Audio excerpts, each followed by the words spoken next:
Welcome to the Occult Rejects. In this episode, we got a bunch of us here, and I'm going to just start off introducing everybody, and let's get to it. Today, we got Lisa, the Occult Reject Mad Scientist, with us. What is going on, Lisa? How are you? I am good. I'm looking forward to this. High energy. Yes, Sure. yes, for sure. It's great to get all of these on at the same time, too. Absolutely. And we got Ricardo from the Institute for Natural Philosophy joining us as well today. It's always a pleasure, sir. So, Ricardo. Pleasure and a privilege. Thank you Yes. very much. I'm quite eager to see what I'm going to learn today on your show. So thank you very much for that. And if you can, please let everybody know where they can find your stuff as well. Oh, sure. So you can find me on at X at Ricard Calvary 1, and you'll have all the links and even the connections to my books, and it's all there. So Awesome. Thank you very much, sir. Thank you. And then to Ethan Indigo. What's going on, Ethan? How are you? Greetings, Nick. Thanks for putting this together, Don. I'm excited to hear what you have to say. This is going to be fun. That's what you say now, sir. I'm a writer on the esoteric and exoteric, and just finished an article on Occult Rejects. More to come, and I'm on all the usual social media. Again, Don, excited for this. Awesome. Thank you very much, sir. And yes, please go check out his all the stuff that he has put on the occultresearchinstitute.org and check out his books. And he will be coming on soon to finally talk about one of them. So keep a lookout for that. And then we got Heidi Love. What is going on, Heidi? Our favorite Mormon Slayer. What's up? Thank you so much. I'm happy to be here. Hi to all the rejects. Happy to see everybody. And to Don, thank you for coming today. I am Heidi Love at the Unfiltered Rise, everywhere podcasts are served. And I do have my own website, unfilteredrisepodcast.com. Thank you so much. Thanks, boss. Yeah, awesome. Awesome. And last but not least, we got the man himself, the Headless Giant. How you doing? So I'm the Headless Giant. You can find me doing trialogues normally at this time, or you can find me on Thursdays with the Headless's magical mailbag, and you can send me your occult / metaphysical / magical stories at the Headless Giant podcast or at gmail.com. So thank you very much for joining us. Yes, send out those emails. Stop slacking. All right. Okay. Now, finally, on to the guest. You may all know him, seeing him in the chat constantly.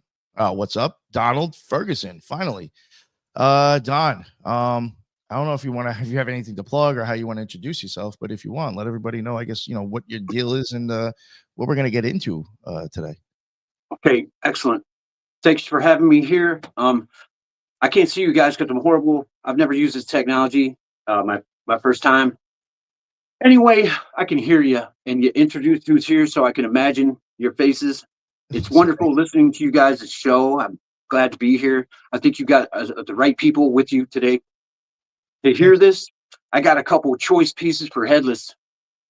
We're not going to go by email. We're going to do it live. Your whole entire group of people that Nick, has blown my mind. It's been incredible.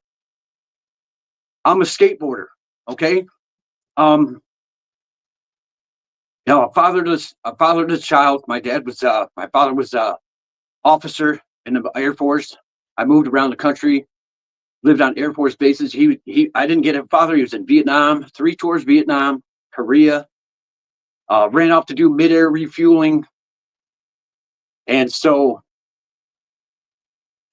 I had little troubles in school. Basically, I failed every grade from 3rd grade through 12th with E's and F's. I broke my mother's heart. My parents didn't know what to do.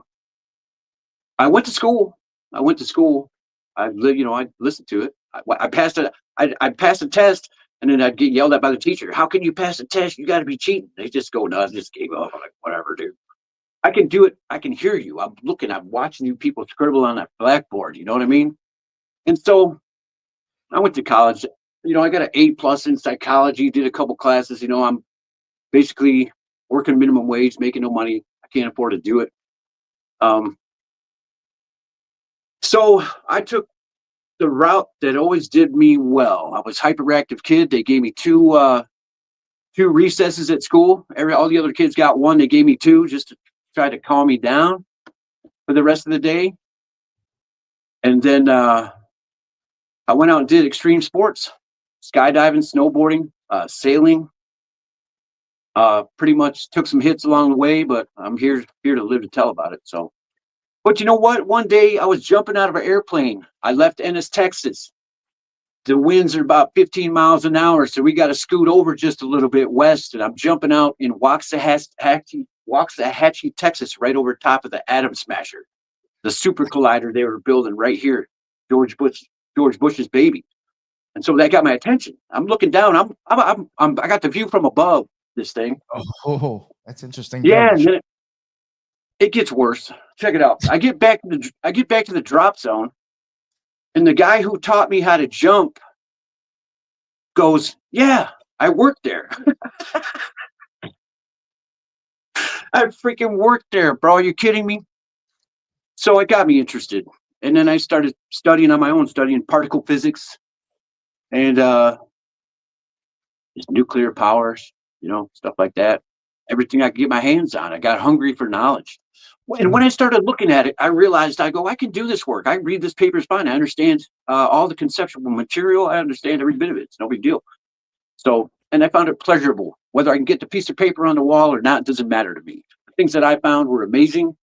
I've had to dig through a lot of work. I didn't shy away from anybody's work. And I believe there's a little bit of truth in everything. It doesn't really matter how much we got wrong. You can read anybody's work, and you're going to find a little bit of truth in everything, I think. That's where I come from. I don't know what to tell you. Try my best. Hello? Yes, yeah. That's cool. Yeah, I had myself muted. I just realized that too. I'm like, this guy can't tell that like I'm muted or whatever. As long as I can hear you, I'm good. So what now with this whole that other stuff you're just talking about, nuclear power and the other things? I guess did that take you down like a rabbit hole with the occult and understanding other things? Everything does. We got listen. I dove into the Bible, and and when I did that, I found out. I go, the science it's a science book. It's a science book. The church literally took out the parts that would attract me to the church, and I couldn't believe it. And then the science. I work in the science field. I do technology. I do the craziest shit you don't even want to know. I've only had weird jobs my entire life. I've only had strange jobs, bro. And so, and I'm blessed for that, I think. And the science people won't talk to the spiritual people. The spiritual people won't talk to the science people. And they're talking about the same thing. Yeah, last time I checked. So I believe that. It's not too much different. Why would it be? Don, if I could jump in there. So it sounds like you've got a very highly associative mind, which doesn't play out well in school because you get things and then you move on and everybody else is still hanging back. And then you end up doing well on the test and everybody else is like, you got to be cheating or something. But that's not really how it works. And they only cater to a certain way of learning when there are so many different ways of learning that, are out there. And I also wanted to say, once you see something and get interested in it, that's when you dive in and learn everything about it, which is not good for siloing, which is one of the reasons why schools end up going this route of only teaching a certain way, because they want people to be siloed later on when they get out of school. It's, I'm good with that. I think that's definitely part of the agenda in the background. But at the same time, everybody's being shoved around. The teachers are being shoved around. The kids are being shoved around. The parents are being shoved around. I'm here to make money. We're all being shoved around, bro. So add that on top of what you just said, and we have a real problem. Yeah, I have a kid. Sorry, go ahead. Go on, Heidi. Please do. Please. I was just going to say my 11-year-old breaks the system every day, and I am in the principal's office more than she because I do not allow them to stifle my daughter because I think it's crap, and I do not allow them to medicate her, and they can deal with it. Like, I just don't agree with that. And I'm not saying you can't medicate your child. Just for me and my child, that's not healthy for her. She was really sick when we tried that, and so, you guys can do what you want. But I agree with Dawn. I think some of these people, if they tested their IQ at a really low age, they might see the ones that don't want to hold still are pretty smart. So I think I was in the chat dropping a line about the emotional quotient. In my life, I had no people skills. I didn't really have a handle on the language. And so I didn't know what to say. And I reacted poorly emotionally along the way. I suffered because of that. That's as valuable as anything. If you don't have your act together emotionally, your IQ is not going to help you. I believe that. absolutely. But I think it's sad that we don't focus more on teaching that and that skill than we do sit down and shut up. So That's just my personal. That's my personal thing. You know what I mean? Agree. Yeah, I think I would have done fine if I had the emotional fortitude, to back up. I do have it now. I've been through so much crazy stuff in my life. It doesn't even matter, bro. I got thick skin from dealing with the world. So, Don, it is what it is. Yeah. Don, I have a quick question. Your time in Ennis and Waxahachie, did you live there or were you stationed there or how was that? Oh, listen, I'm not a military. I've never served. Listen, I'm a technician. Okay. I do weird ass work that allows me to get onto Air Force bases. I've dealt with the Navy, the Air Force, the Coast Guard. I keep their shit from blowing up, their helicopters and they keep their boats from exploding and shit like that, We do ejection seat, for the aircraft, all that good stuff. We do it's tied into a fire system. So anyway. Did you, like, in your time of jumping over Waxahachie, is it pretty much abandoned out there? I mean, I've driven out past there years ago. They finished it. It's finished. It's done. They finished it anyway. So then all of the propaganda of like, we ran out of money, we're not going to continue this, that was disinformation and they continued the job. Well, when you say they, it's never always everyone. Okay. I remember the battles. I was fairly young, and that would have been roughly around 1993. And that I was there jumping over. And then I've been there, I've been through there. Yeah, I lived around there. I lived in Dallas. I lived actually about 11 miles, maybe about 14 miles northwest of Dallas, or northeast of Dallas. A place called Lake Tawakoni, just north of where Jamie Foxx grew up. In your opinion, yeah, go ahead, Headless. Don, have you heard of the giant Tesla coil that's just south of Dallas?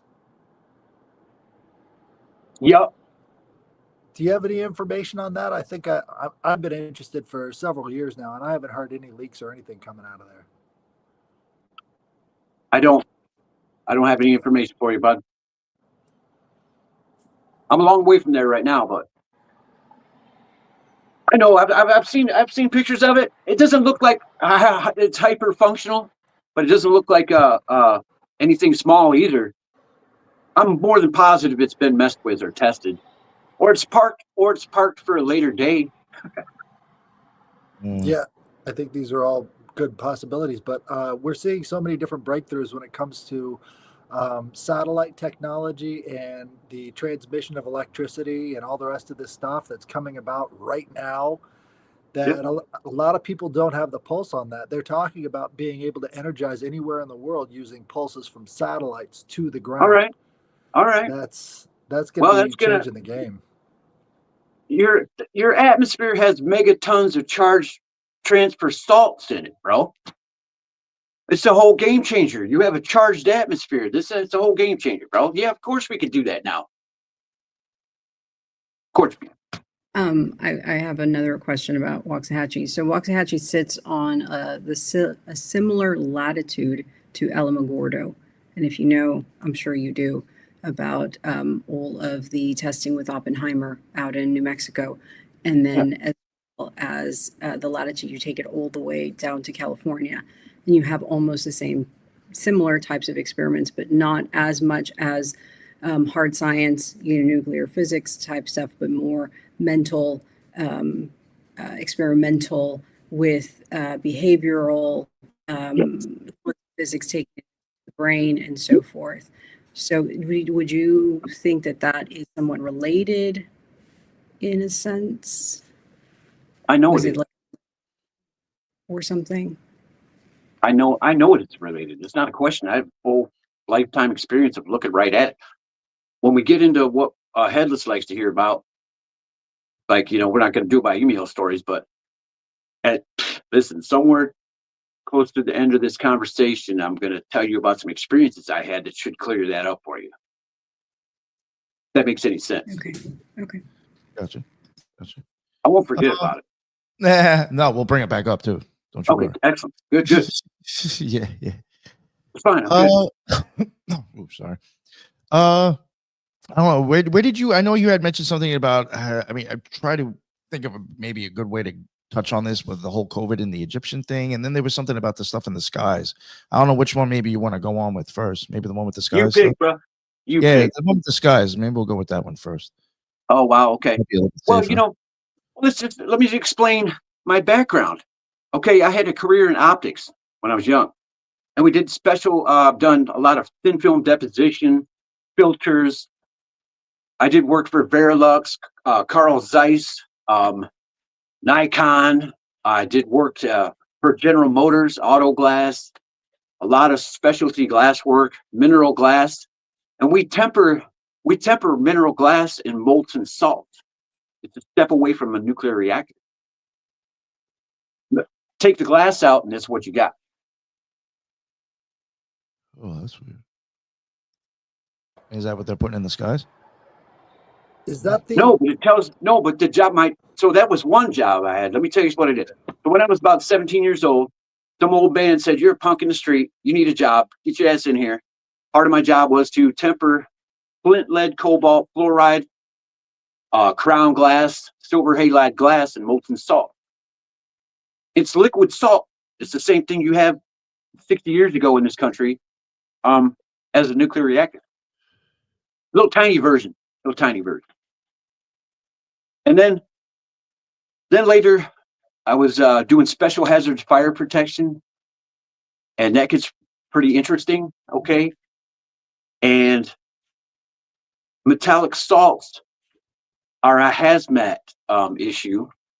It's part of National Fire Protection Association Code 2001. And so I dealt with that. I had two careers that tell me what's in the sky, bro. I had to be that dude. You get me? That's really interesting. So with the molten salt reactors, I'm pretty sure that they're used in getting rid of the stuff that's normally considered toxic nuclear waste from other nuclear reactors. Like they can run them through the molten salt reactor and then, get rid of their toxic chemicals. Is that what's going into these salts? Is that what they're using? Okay. Well, they never stop working in the background. So you're dealing with a new brand, the new high-tech version of the firework. It doesn't work on the molecular side. It works on the atomic side. It takes a primer to prime it into a position to exhibit its behavior. Did you come out to Utah to the San Rafael Energy Lab and do work out here, or know anything about Mormon involvement with this molten salt? You know what? I was on the Salt Flats. I cruised through there. I've been across the country. I've been down every back road in this country, Canada, Mexico. But I did my work a little differently because I would work a job. I would save my money. When you're working for a company and they want to give me a week's vacation after a year, I'm like, this fucking sucks. I go, oh, look. So I would work for like 3-4 years, save all my money, and then quit and just say, yeah, I'm quitting. They're like, you're quitting? I go, yeah. Because I'm disappearing. I'm going to go ride around the country for like 6 months. And I go where I want to go, When I run out of money, I'll find another job, I guess. And so I've been through, I went out to Utah. I did some snowboarding up in Park City, Bryan Head. I've been out there through the summertime on the Salt Flats and all that. But I was not there for work. I was there for play, basically. Gotcha.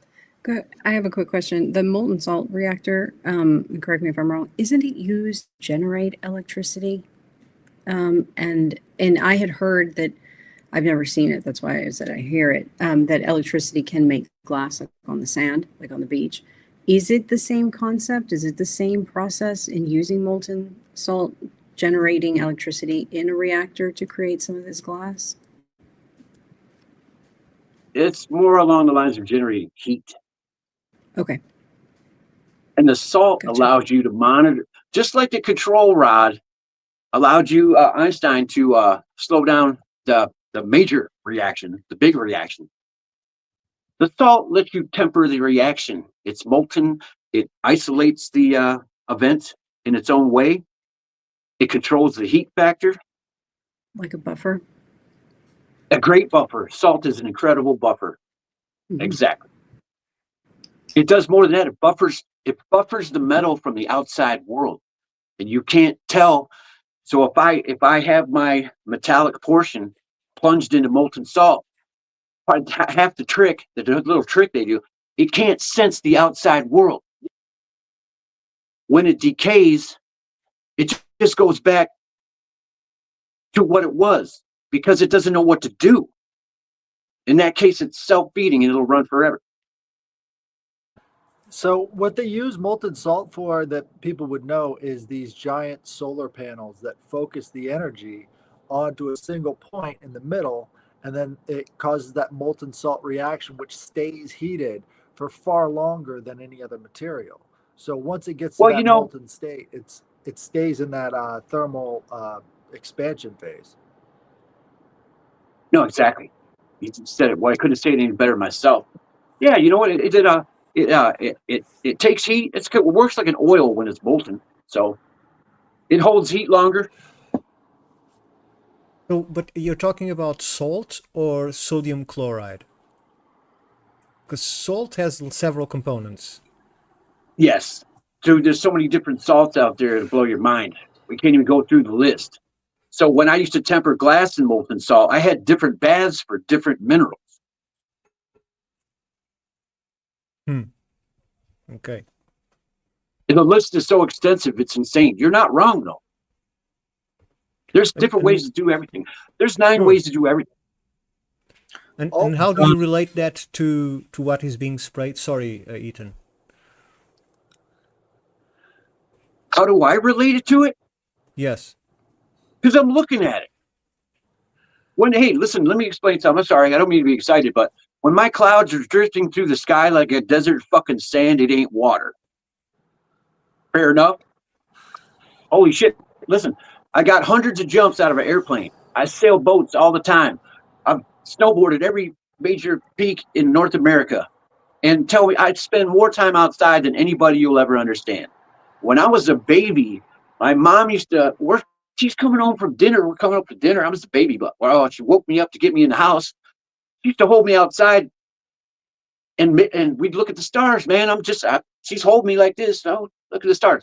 So my dad used to fly. He was a navigator in a DC-10 at the time, and my mom. We lived right there outside of the Air Force, outside of Dover at the time. And so she's like pointing me at the sky. Oh, your dad, your dad's in an airplane. Probably not him, but it's the same idea. She knew what the plane looked like. So, when a guy's missing his father, I guess mom does what she can do, And so I'm used to looking at the sky. I walk outside the sky, look at the sky every day. When I go outside, this whole part of my vision is half of my world. The other half, depending on where I'm at, sometimes I have a good horizon, which tells you a lot of things too. We'll get into that mound stuff. But sometimes my view is blocked by buildings and trees. So there's really not much you're going to see on the ground anyway, but the sky gets your attention. Got my attention my whole life. I know what the sky is supposed to look like. When I grew up blue sky with a yellow sun. I walk outside right now and I got a white sun and a white sky. And I'm not the only one that knows that. So take a look at it. And here's the thing. It's the type of dust and it's the consistency of the white haze in the sky. When I used to look down on salt baths, it's like a milk. It's like a milk. that crazy movie that Angelina Jolie was in called Wanted, where they're in the attic. You know what I'm talking about? I'm not sure, Sorry, but I haven't seen that one. Yeah, actually, I don't think I did. I had something to back you up. They've done the chemical analysis on this haze, and one of the major components is barium salts. So aluminum and barium salts. Yes, exactly. The name of aluminum is what? The ancient name, the ancient one. When they did this last time, we'll get to that too. This ain't the first time this shit's been done. Aluminum is bitter salt. That's what it's known at. Known by from a long time ago, anyway. Yeah, I was not doubting you that chemtrails No, are no. real. No, you I'm guys are just nailing saying it, bro. that. Yeah, I'm just saying you guys that are nailing it. I get excited How- because I know what it is. I get excited because I know what it is, and it makes me nervous, and I'm a little bit angry that the whole story isn't being told. Okay, you can tell me you're blocking the sun. Oh, that's fine. But when I have something, when I understand dual use technology, and I understand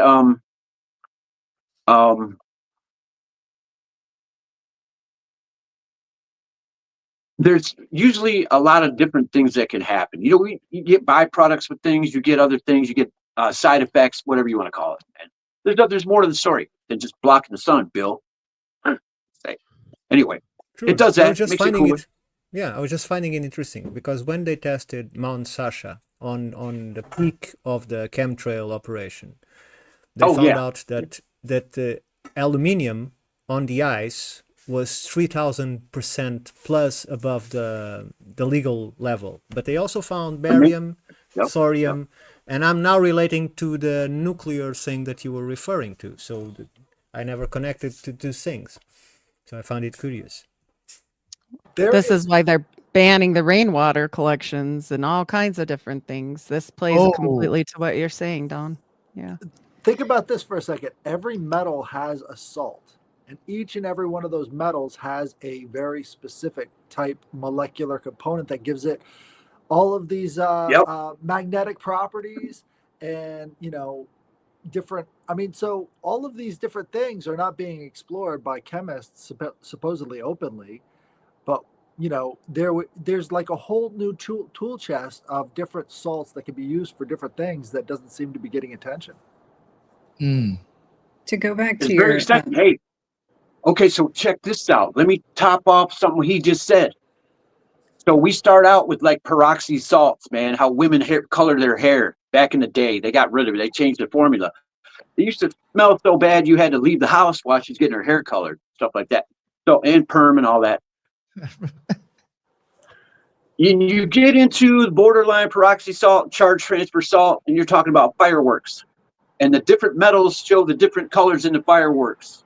You're still at the basic level. Then we get a little bit deeper into some high tech with these salts. That's how we go do best our astronomy.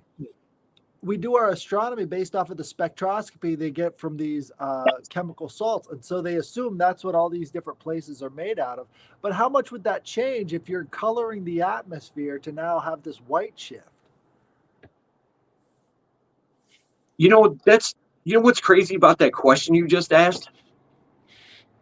There's almost no input from amateur astronomers or astronomy in general on this topic. Right. For some reason, they're acting like it's not going to happen. It's not happening. One guy I heard talk, he said, in my daughter's lifetime, ground telescopes are going to be useless. And he's pissed off about her not being able to take in the stars, as a human being. So most have been decommissioned. Yeah. I had something with the molten salt, going back to that there. I believe the first experiment was done at Oak Ridge. So it is a highly classified experiment that was conducted.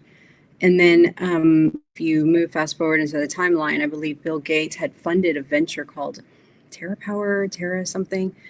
And it was to bring back the whole molten salt thing. And you said block out the sun, and who has been the most vocal proponent blocking out the sun, you have enter Bill Gates. And so when you look back at his the funding of his ventures, and you see the connection with TerraPower and molten salt, it almost, this has been in the works for a while. Yeah. So when you mentioned that, that jogged my memory. So it's interesting. Well, let me explain. None of this is new. None of this is new. None of it. This goes back so far back, most people can't comprehend it. Way back.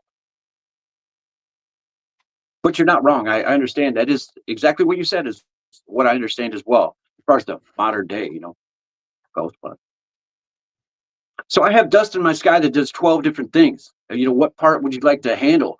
These are soft absorbable heavy metals that could cause dementia, Alzheimer's, the health problems. It has aluminum salt, which can literally interfere with seed inhibition. And now that seed that usually is there and has built-in information, it knows when to sprout. It can sense when the temperature and the moisture are correct in order to sprout and seed, and dig into the ground. You got the foot root that digs into the ground. Well, that's going bye-bye. It's called salting the earth. Okay, it's an ancient practice where when they conquered a city, they would scatter salt all over the ground so that those people could not grow food. Sure, there might be some kind of connection to the fact that he is the biggest landowner in the planet, because people sold their lands because they couldn't make anything out of it, and so they're sold much cheaper than normal. So that he might have something to do with that. So he made the soil just not productive anymore, and people are forced to sell it. And he has the major stock in John Deere. And like, if you know anything about John Deere, you buy any of his combines or whatever, you cannot repair those things on your own. You have to have some technician from John Deere who brings in parts that are patented, even down to the screw.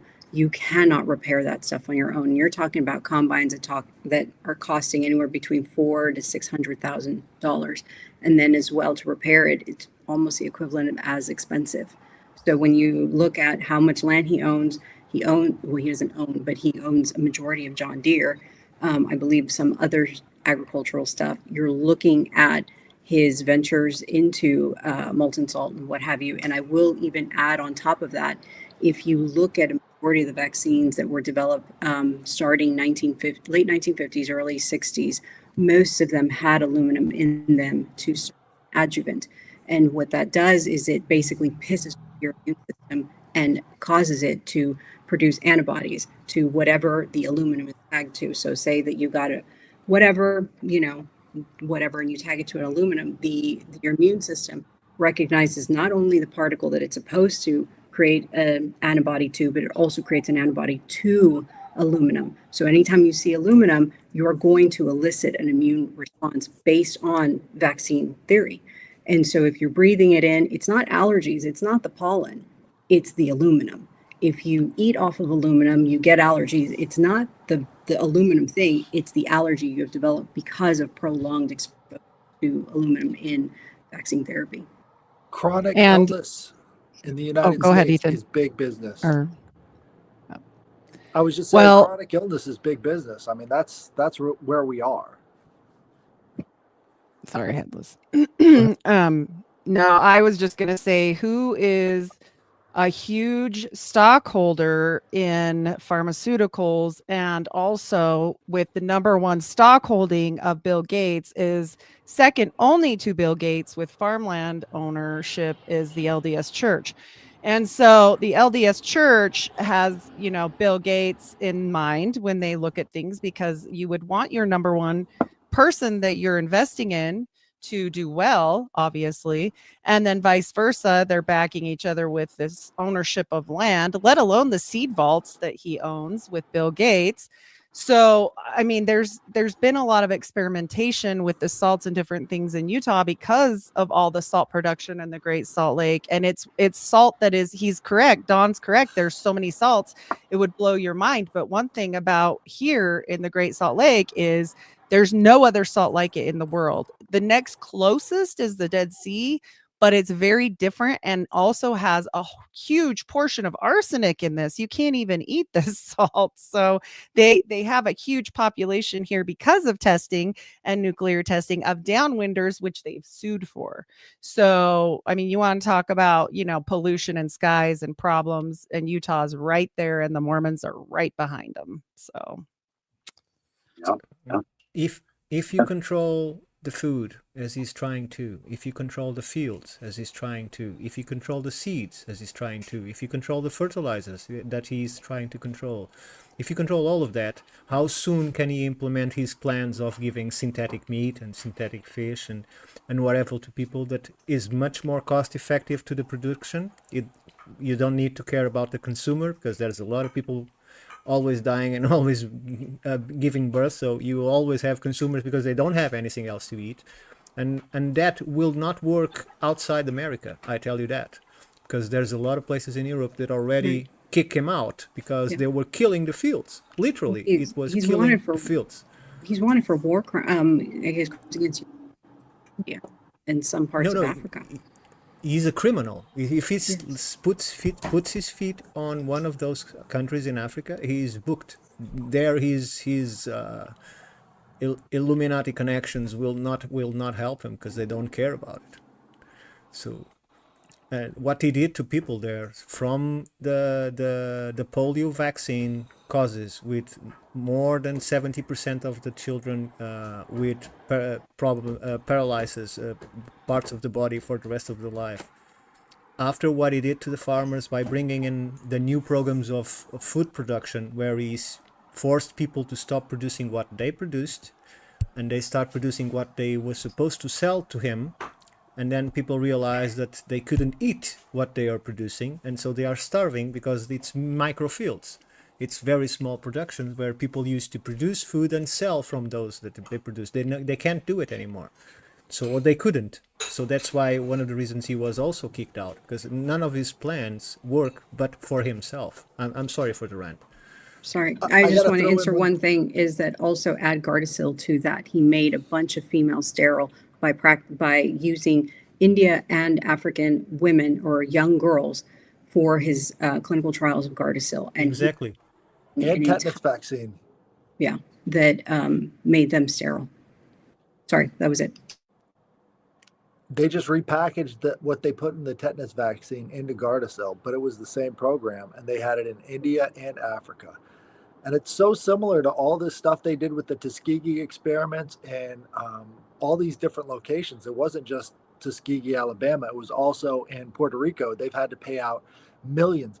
This is a long track record of working as a means of generating wealth. So when that comes out, I don't think there's anything that's going to stop people from dismantling this entire system. It's disgusting. Can I add to that a little bit? Yeah, go ahead. Hey, so, I mean, it wasn't too long ago I heard somebody from the United Nations telling us, oh, we shouldn't get to grow our own garden because we're not as efficient at it. Okay, this is so sick. If you people don't understand how sick and shitty these people are, let me explain something to you. You look at the mass production of food and how they call it efficient. Okay, they call it efficient. If I can grow my own garden, you don't need to be so efficient at the farm. Maybe I don't need to be as efficient. Okay, maybe I just like to spend time gardening. Maybe that's a good thing for me. Maybe it keeps me out of trouble. You know what I mean? Does it matter how efficient it is if it's just me in my yard? So their whole argument is incredibly terrible to the soul, not just the body. Sure, the plan has always different levels of and different functions. So I'm not sure if it's true, but I heard that some states, not for now, but probably 3-4 years ago, that some states in the U.S. people were forbidden to creating eatables on the front of the house. I'm not sure if on the back they could, but on the front of the house, where they have the typical porch and whatever, they couldn't produce any kind of food because it was illegal. But in terms of Europe, just let me say this, in terms of Europe, for instance, we managed to kick Bill Gates out. Some countries did. But still, the EU is controlling the seeds.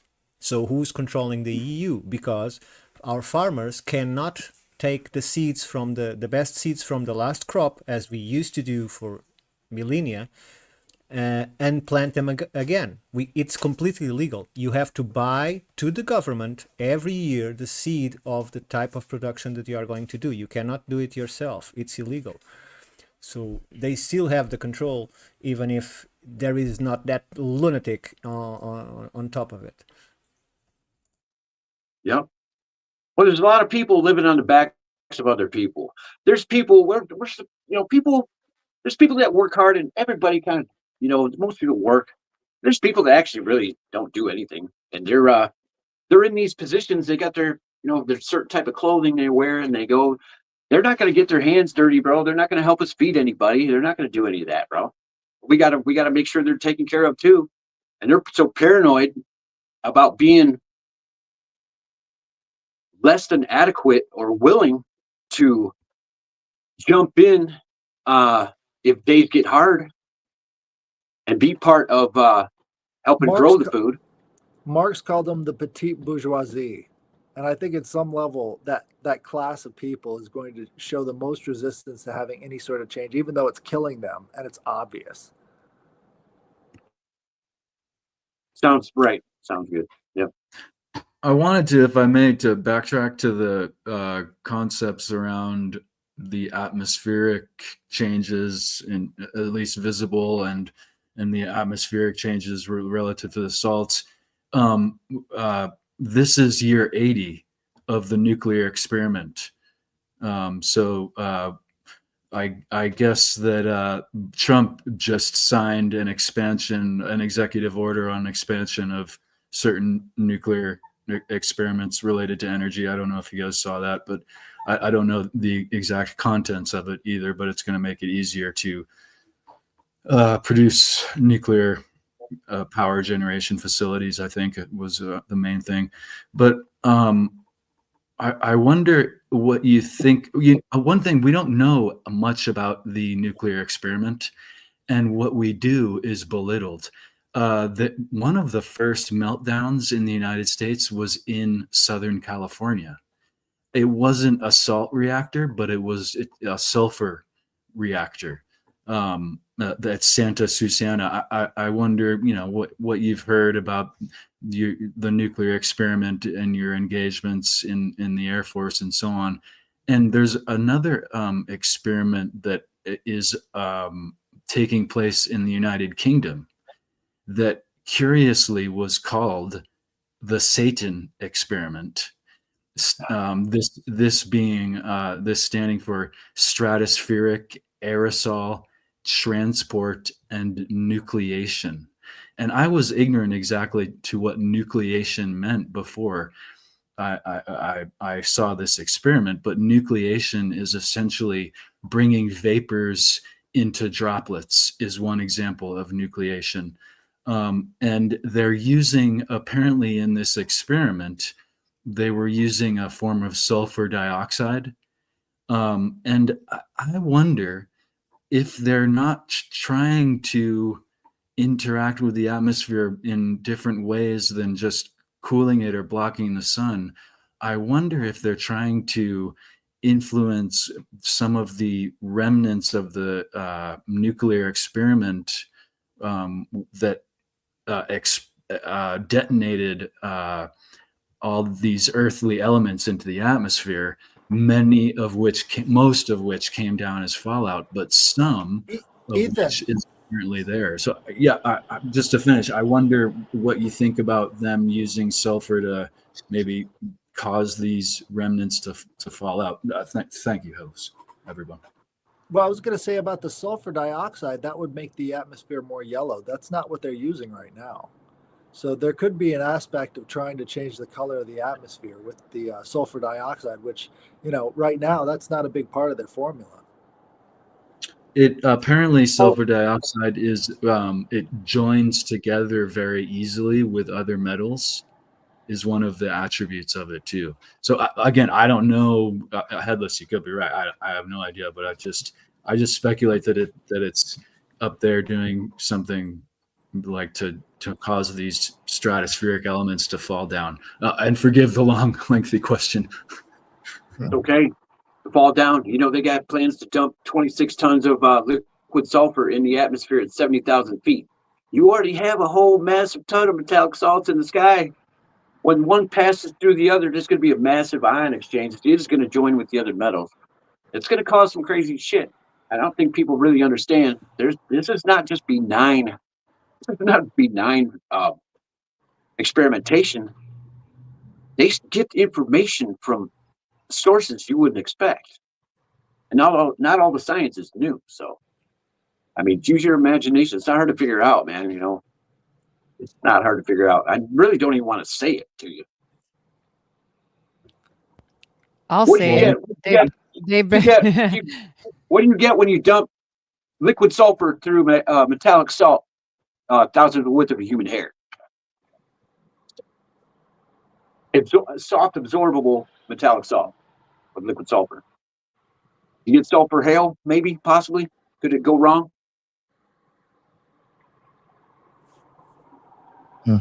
That sounds biblical. Supposed to. You think these people don't read them books? Come on, man. Where do you think they got half their science from? Stop. They wrote them. They got the rest of them too hidden. They got them. Exactly. I read that book and I went, what? I go, what? That's So going to be crazy for England. Didn't they already approve the spraying of sulfur dioxide in the atmosphere over England?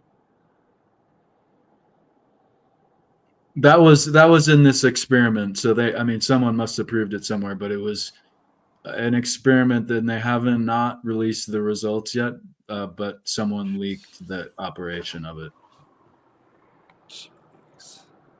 Well, the UK is now starting a campaign to block the sun publicly. That's what we're talking about. Yeah. But what they are going to use, they didn't divulge yet. Not to my knowledge, at least. What Well, I know and is as that... we Go on, ahead. Heidi. Go on.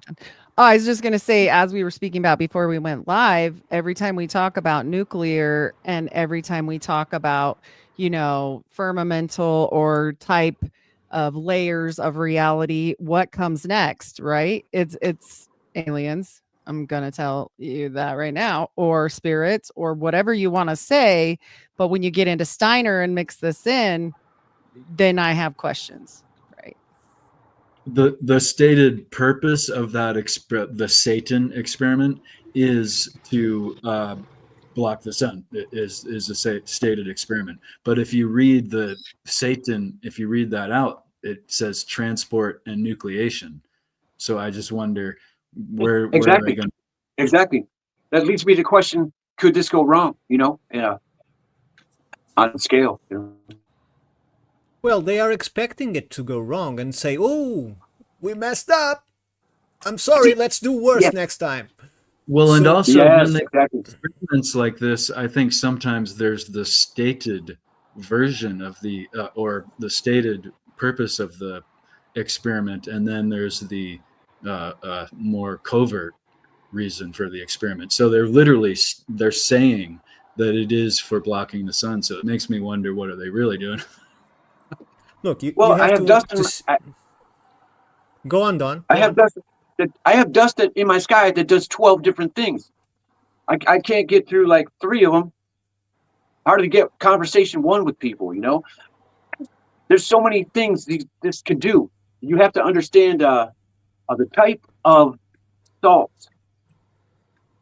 When you look at the level of the technology of the metallic salt molecule that they're at today, the ionically bonded construction allows for bond switching, exposing salt, oxygen, metal at will, and color for the other things. What I was going to say is, in the UK, they first, some 4, 5, 6 years ago, decided to take all the grants from the farmers. That was the first thing they did. They blame it on the Brexit, they couldn't afford it, whatever, and they took the money from the farmers and they ceased to help them. So the farmers were relaying 50% of their budget for plantation on those grants from the government. And then when they decided to, well, we have to go and find that money some way, so let's open a supermarket from products of the farm right on the farm. Let's open a restaurant or a cafe or whatever and sell the products that we make here on the farm. And the government, the municipalities fell on top of them, saying, you cannot do that. You cannot do that. And so they struggled for many years, and now they are able, thanks to one man, Jeremy Clarkson, funny enough, the guy from Top Gear, he is the one that managed to turn the law, because he's a farm owner, and they now can have restaurants, supermarkets, and whatever. And then what they implement next, so you already don't have the money to produce, now let's take the sun out of you. So the farmers are saying, you already took the money, now you're going to take the sun. How are we going to survive? Are we following again onto that same story of the land worth nothing? And then the farmers are forced to sell and they lose the land, and it's less land that we have to produce good food. So it all falls under the same thing. So they can say, oh, we were wrong and now the fields are ruined, but well, other days will come. They're unilaterally re-entering the EU. That's what Keir Starmer has publicly announced. So what they're going to do is they're going to sell off all of that land to the EU. It's going to be fucking disgusting. The entire process is so obvious. They're in such debt, they're hemorrhaging. They've got to give all of their farmland over to the EU, and they've got to get all the farmers off of it. Well, they're all on the same team, and they set the farmers up before they got they started subsidizing, where they started counting on the subsidy. When the subsidy stopped, they were in a position to fail. They got set up to fail. Well, the good side, as Tolkien so well put it, is a long defeat. So there is no winning at the end, because no one wins a war, but it's exactly. A long defeat. It's not a win situation. We're not in that type of situation. We're not talking about winning anything. I'm glad you note that. So Don, we're talking about fighting it, but what we're talking about, the types of topics that we're talking about, is not a winning situation. Sure, there's nothing to be done. It's completely out of control. They're not going to stop themselves. We know that much. Sure.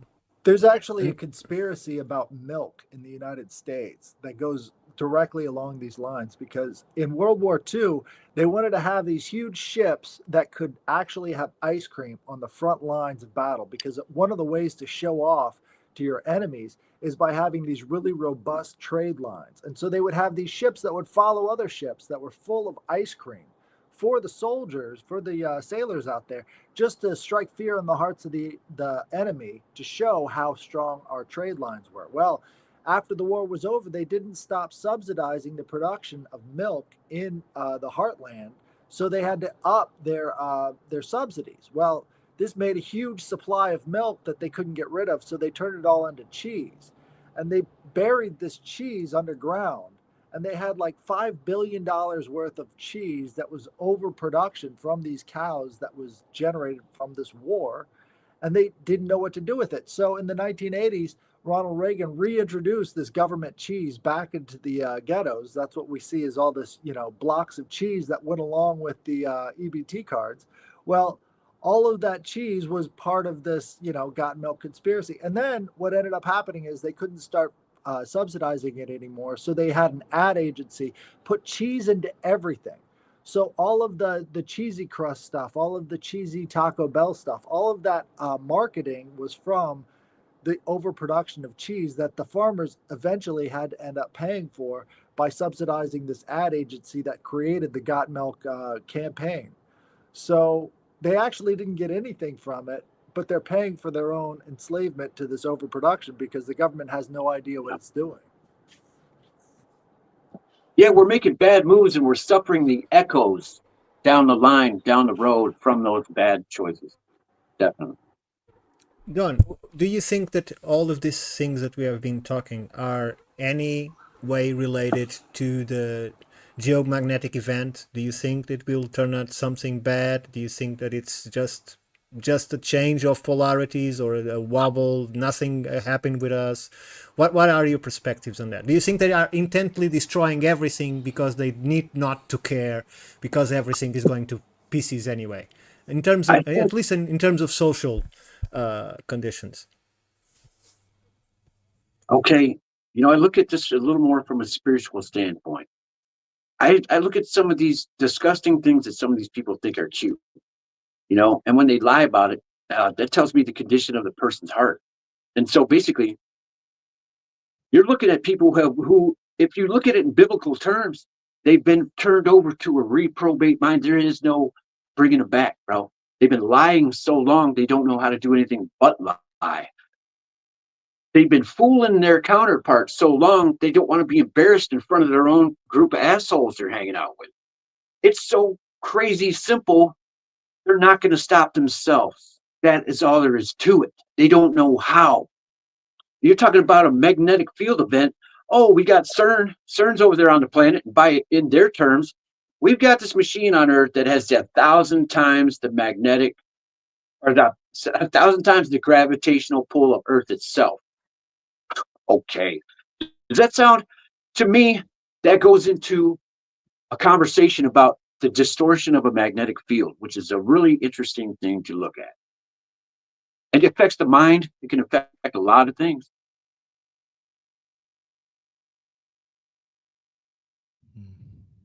That's Let alone there's 100%. not one. Yeah, there's just Sorry, not go one. CERN. Yeah, Lisa. No, that's Oh, no, exactly there's like it. 18. Yeah. Well, 1,000 times the gravitational pull. Maybe they're going to yank asteroids down on top of your 15-minute freaking city and tell you God hates you. I don't know. You tell me. No, They're not up to good.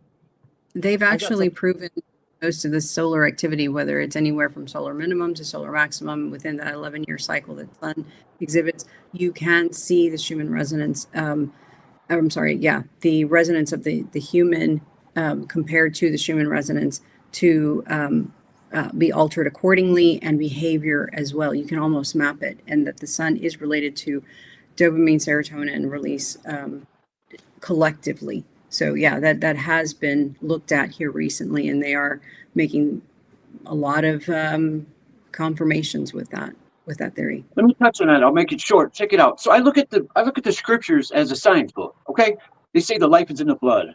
I know we got like a single atom of iron in the red blood, so we can go Fe3, Fe4, and back again, and carry oxygen and drop it off, pick some up, drop it off. We got iron in our blood. We supposedly have an iron core of Earth. We got a black sun behind the fire. It looks like a dark spots to me. What's going on? You tell me. Is all this connected? It was Johannes Alfvén and Christian Birkeland, were they correct about the Birkeland current connection? And what is coming in at the poles? And where does it go? Does it go to the core? Does it emanate back out to the oil and the water in a softer way and caress this place? And the bloom of life is insane. And we're connected to that as well. You're not supposed to hurt the oil. Do not hurt the water. I mean, what are we really doing here?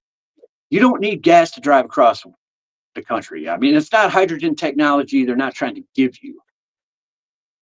The way to do that properly would be to place the components in light vibrational states and put the fire in the hole remotely. And it can be done. It's a little bit tricky, but it's not as hard as you think. And that way you contain the water in a sealed unit.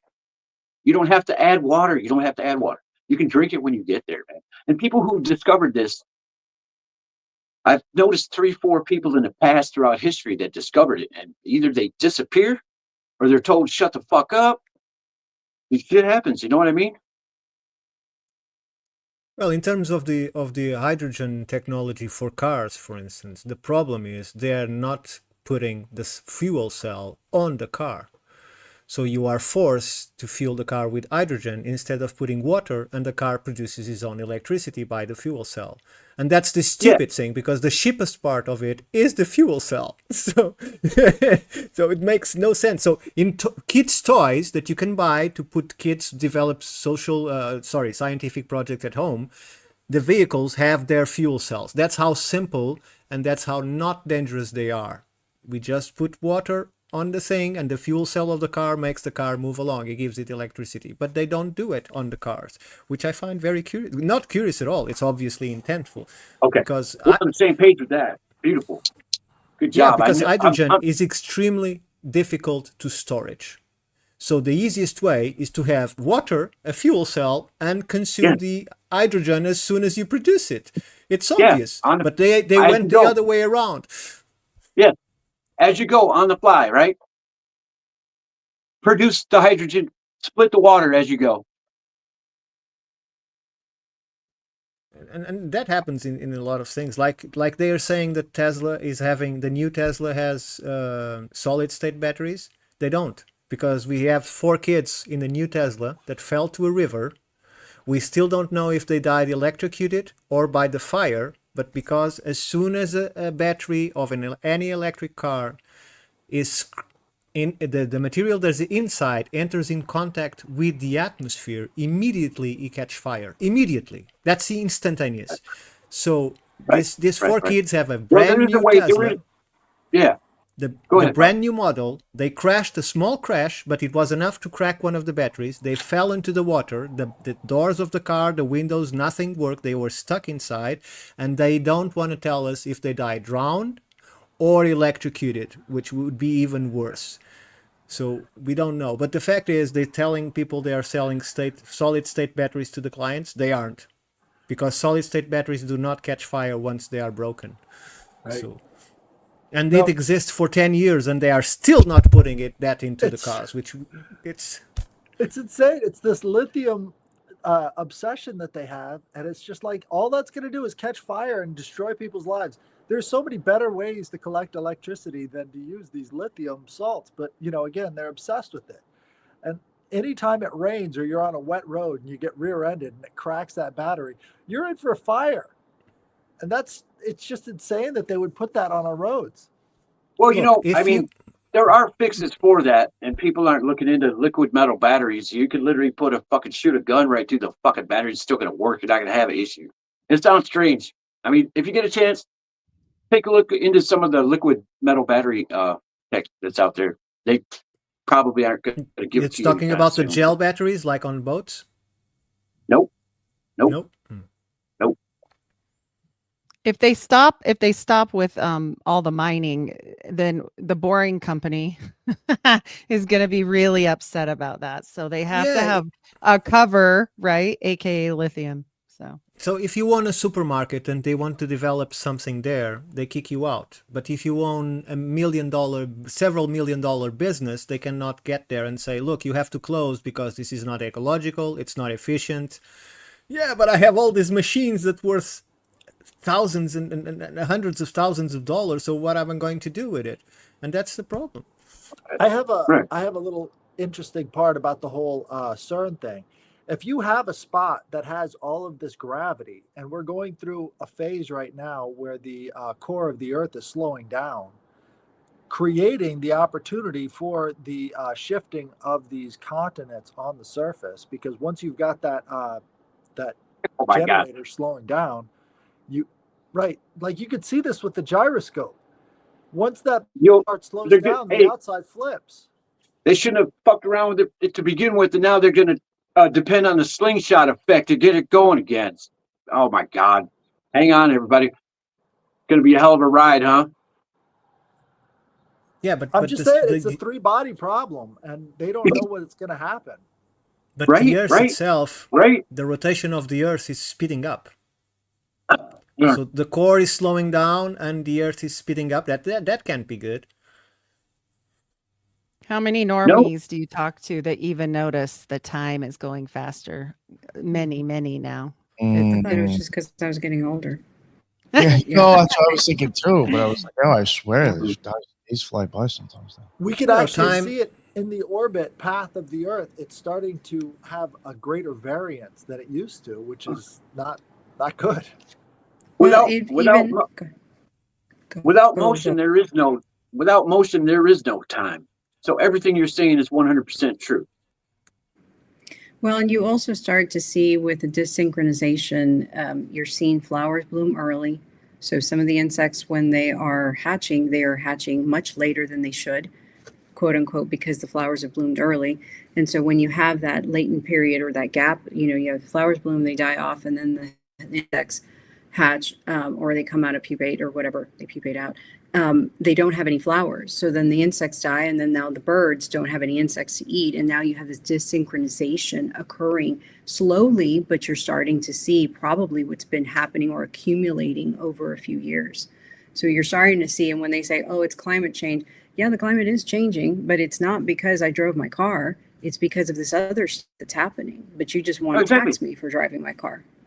Exactly. 100% man-made climate change. No shit. I watched you change climate so you could tell me it's my fault.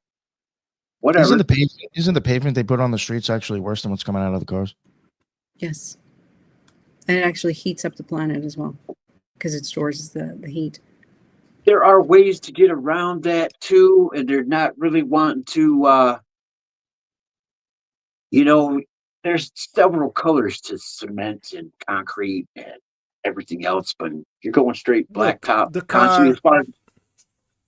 The car is an element of freedom. So we need to take that from people. So we need cars that are completely automated, where you have to put your card with your social credit. You have to put on GPS where you're going to go, and the car will tell you, yes, sir, you can go there, or no, sir, I cannot take you there. I don't have enough credits for that. Yeah, exactly. Well, the idea is if we can stop everybody else from doing what they'd like to do, then we, as Bill Gates and friends, can do whatever the fuck we want. Because it's not going to have any effect. We just can't. So it's like you go over there. Well, it's like you're looking at somebody and you're literally telling them, hey, oh, don't touch that while I go over here and touch that.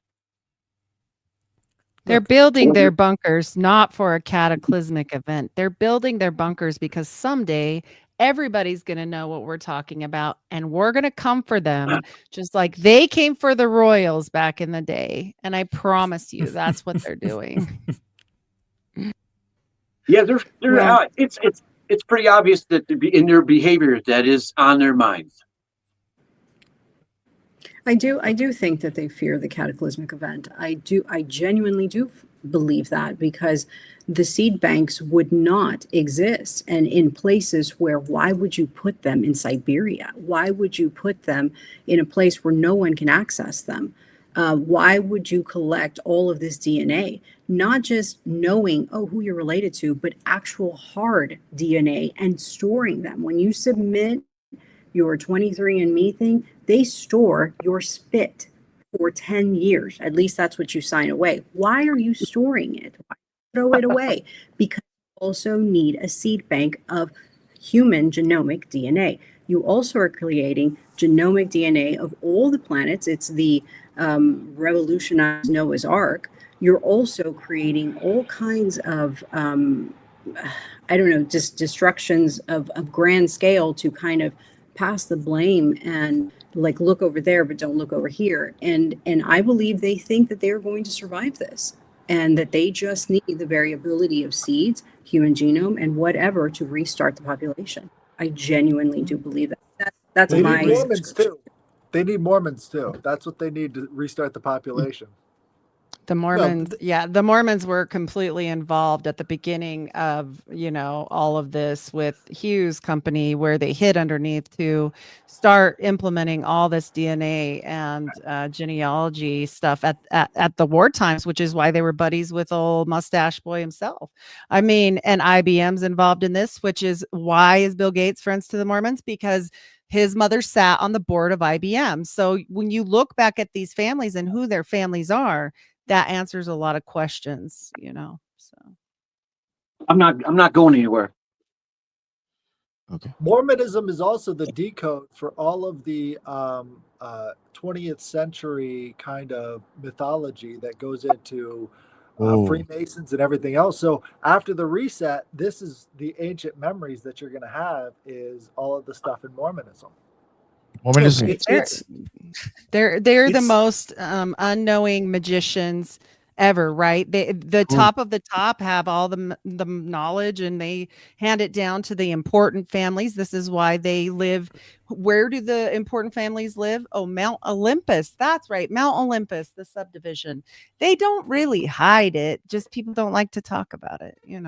Right. So Right. if you have a natural chance to restart over, you want to end up and eliminate all these podcasters like Occult Rejects that are talking nonsense to people, right? You want to eliminate all of these people. So you want a new society that you can fully control. They don't need as many of us. They don't need us as smart as we are. They don't need us as wealthy as you are. They want to control all of that parts of the society. So they are building this just to take the chance that maybe, just maybe, things really go to the worst side. They can actually start over again with a new plan, with a new blood, with a new head on the top. And I think that's what they're trying. And in the end, what will happen is we'll have a chasmed society where there are people on one side that decide to live in freedom and normally, and this that will end this 1944 world where everything is controlled from birth to schools, or to who lives, who is cured, who's not. They want to decide all of that thing. So it will be a closed wall in every city that will start around those very bunkers that they are building. Are you describing Christianity? More or less. All right. Well, that was the last reset, right? They got rid of all the old knowledge, and then they boosted up this one group that took over everybody else. I mean, Sure. it's the same pattern. Well, Yeah, but when it comes you go to Asia and say, "Oh, this doesn't work there. Let's have Buddhism there. Buddhism works, and have many variants, and then it works. Let's go to Arab world. Oh, this doesn't work. Let's create Islamism. This will work here." So it is all the same system. The public you've is had different, but the spectacle is always the same. Yeah, you've had your icons in the past. You've had your icons in the past that really do good work, and they're not religious people; they're spiritual people. Every religion I've ever seen, every country I've ever seen, every organization I've ever seen, eventually gets hijacked. You know what I mean? It might start out good.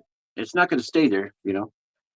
Look, Just if you saying. have one philosophy or one religion that tells you this is better than the others, this is the only one that is true, is already false. Right. Yes, Because exactly. Yes. we are not No question. from a country, we are earthlings. All of Amen. these lines, all these imaginary lines that they call borders, they don't exist. They're just there to separate. You need us separated. And then inside the country, they separate us again by sports, by politics, by religion. And everyone is separated in small, manageable groups that we can infiltrate and change the mind and do this and do that and control society from there. Many nets for many types of minds. They blow smoke up people's asses, bro. They tell you you're the best. And then anytime, they pump the ego so high. Anytime a group of people thinks they're better than the rest of us, shit goes haywire, bro, every time. Well, it's a type of international tribalism. Like, you see tribal rivalries, and they usually end up complementing each other in the end.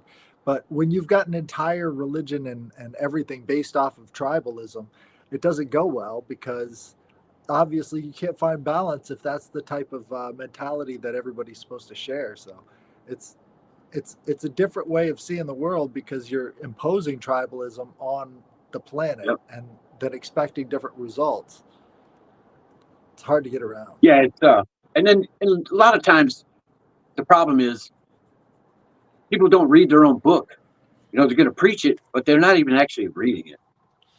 Well, that's listen, I go to church. I go to church and I ask the pastor, "Hey, have you ever heard of the terrible crystal?" And I get the old, "Sir, we're going to have to ask you to leave." That's what I get. Look, we are in a time. No stones. We talked about this, right, Headless? No more stones. They don't allow it. Yep. We are living in a time that it's not the knowledge that matters, but opinions. People don't need to know a subject in order to defend it. They just need to have a hero. and they just stick to that. So it's not different from any religion, and science has become that. So people defend things without knowing what they are. They just don't know. Exactly. So It's part of the human. It's part of the human condition. You guys talk all the time about a dichotomy or a paradox. Okay, that problem comes with free speech. Okay, I get to say anything I want. I can literally pull my opinion straight out of my ass or pull it out of thin air, having done zero homework. I still get to say what I want to say. I'm afforded an opinion, having done zero homework. That comes with free speech, bro. It's a horrible paradox. No, it isn't, because it's up to every single one to decide on their mind if they agree or don't with what you're saying. So you're completely free. All ideas matter, no matter how ridiculous they are, because even if they only exist to tell us what not to believe or what not to follow. So we need to know what's not to understand what is. Without that, we don't have the balance. We just have an incomplete opinion. It's like a scientist on a lab that he has part of a project, but he only looks to that molecule. He doesn't understand what's going on the project. He doesn't know what they're doing, and they might even doing a deadly virus. He doesn't know because he only has a small part of the project. If you go study a site, you take a scientist that only understands one side of the story, and he doesn't connect to the others to understand the other sides of the story to then make the whole story or attempt to. Right? They don't. Sometimes they're too ego-driven to consider another option or somebody else's opinion. And that consensus thought in the group think gets thrown in there too. You're correct. I mean, I agree with you 100%. When did we? Oh, sorry. Go ahead. I was going to say this paradox is perfectly framed by Parmenides, where he breaks the world into two parts. He's like the world that is, and then the world of opinion. And so he puts all these different categories in these different boxes, and he says all that you can talk about is the world that is. And so he was one of the first people to develop formal logic just in his sort of journey into the night, as he called it, or this palace of the night.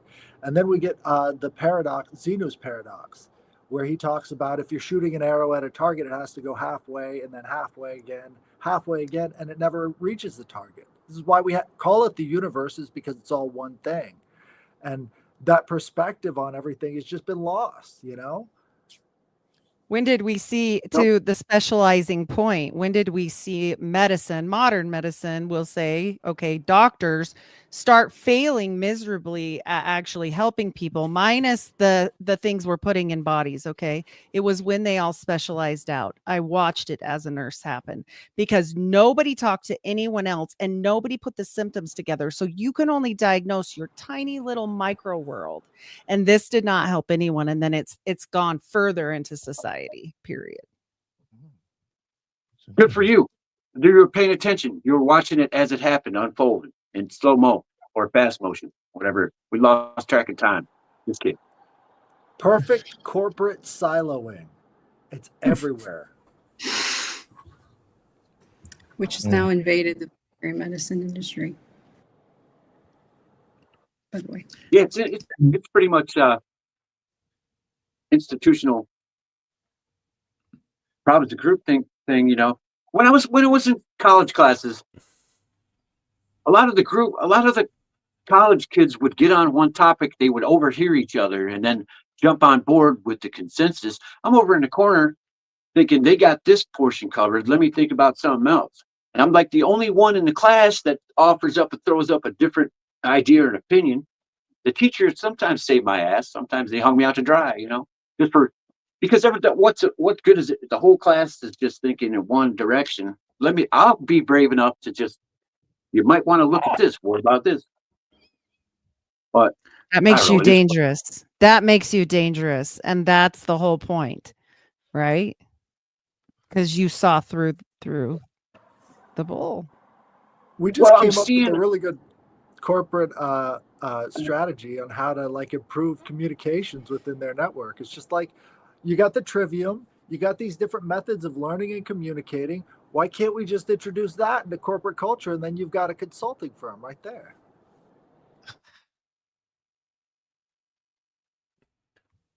You people are something else. I love it. It's incredible. I'm glad you guys are here today. I appreciate it. Oh. It's I like how you illustrated your contrasting the ideas that were at hand, Don. And I think that's a really powerful thing that with monotheism, we're stuck not doing, right? Because the monolithic, monothematic tone is set. And so even when we try to do something good, we call it a war in our culture. That happened during COVID. They acted like it was all brand new. They didn't understand it. And I didn't understand why the layman, I don't care if it's a 12-year-old kid. I don't care who it is. How come everybody, if it's such a big deal, how come everybody wasn't working on the problem? Because I know I did. And here's the thing. I saw all these people leaving it up to the so-called experts. And what they're messing around with, let me touch on this real quick. What they're messing around with is a thing called adaptive genetics, enzymatic genetic editing, okay? And that comes from understanding adaptive genetic species.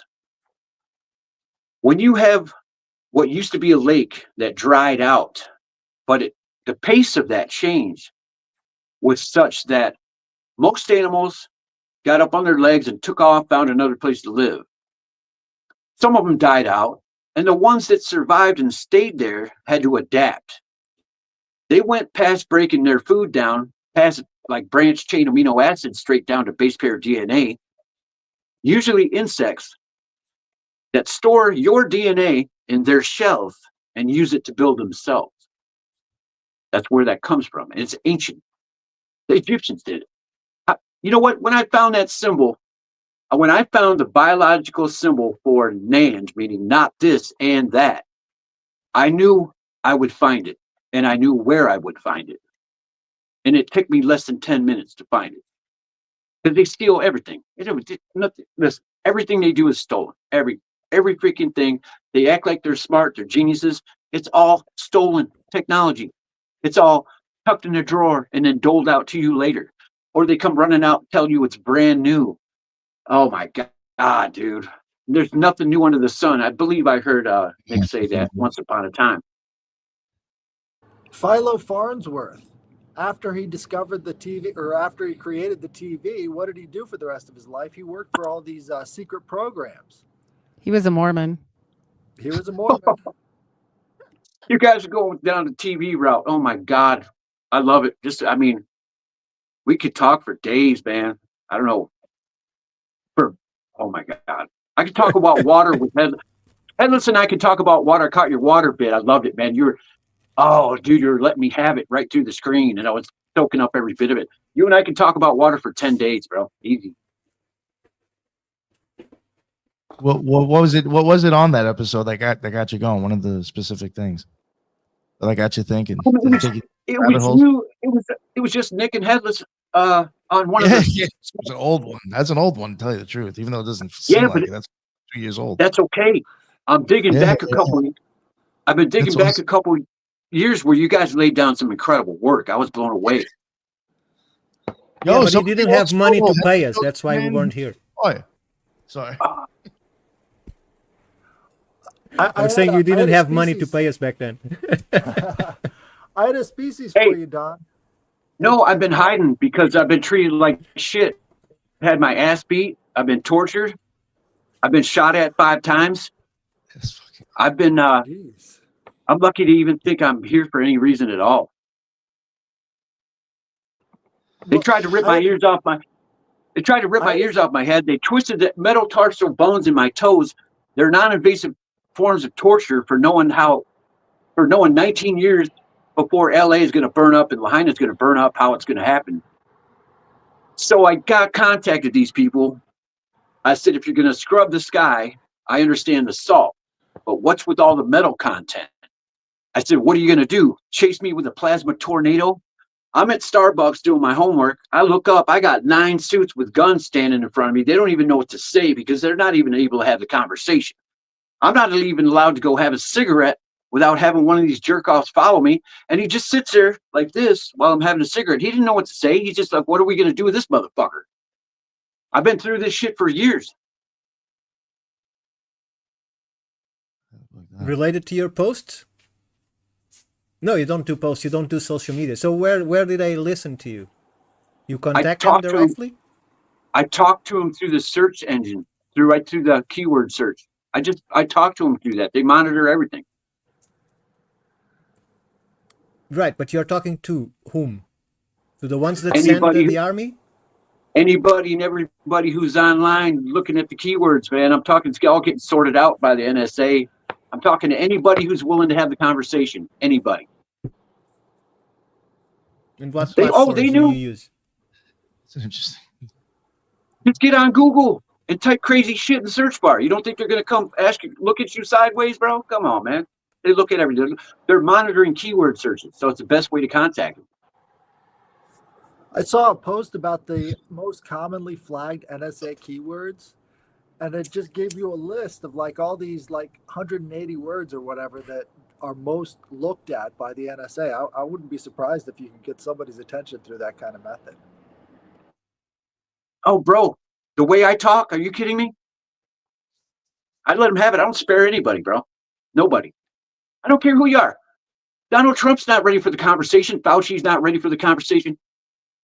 I'm looking for somebody. I finally found somebody ready for the conversation. I'm talking to him right now. So I don't know what to say. It's been a very lonely place to be.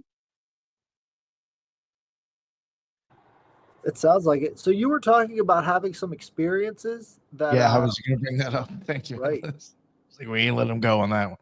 Yeah, you're talking about some experiences that you could tell us over instead of the mailbag.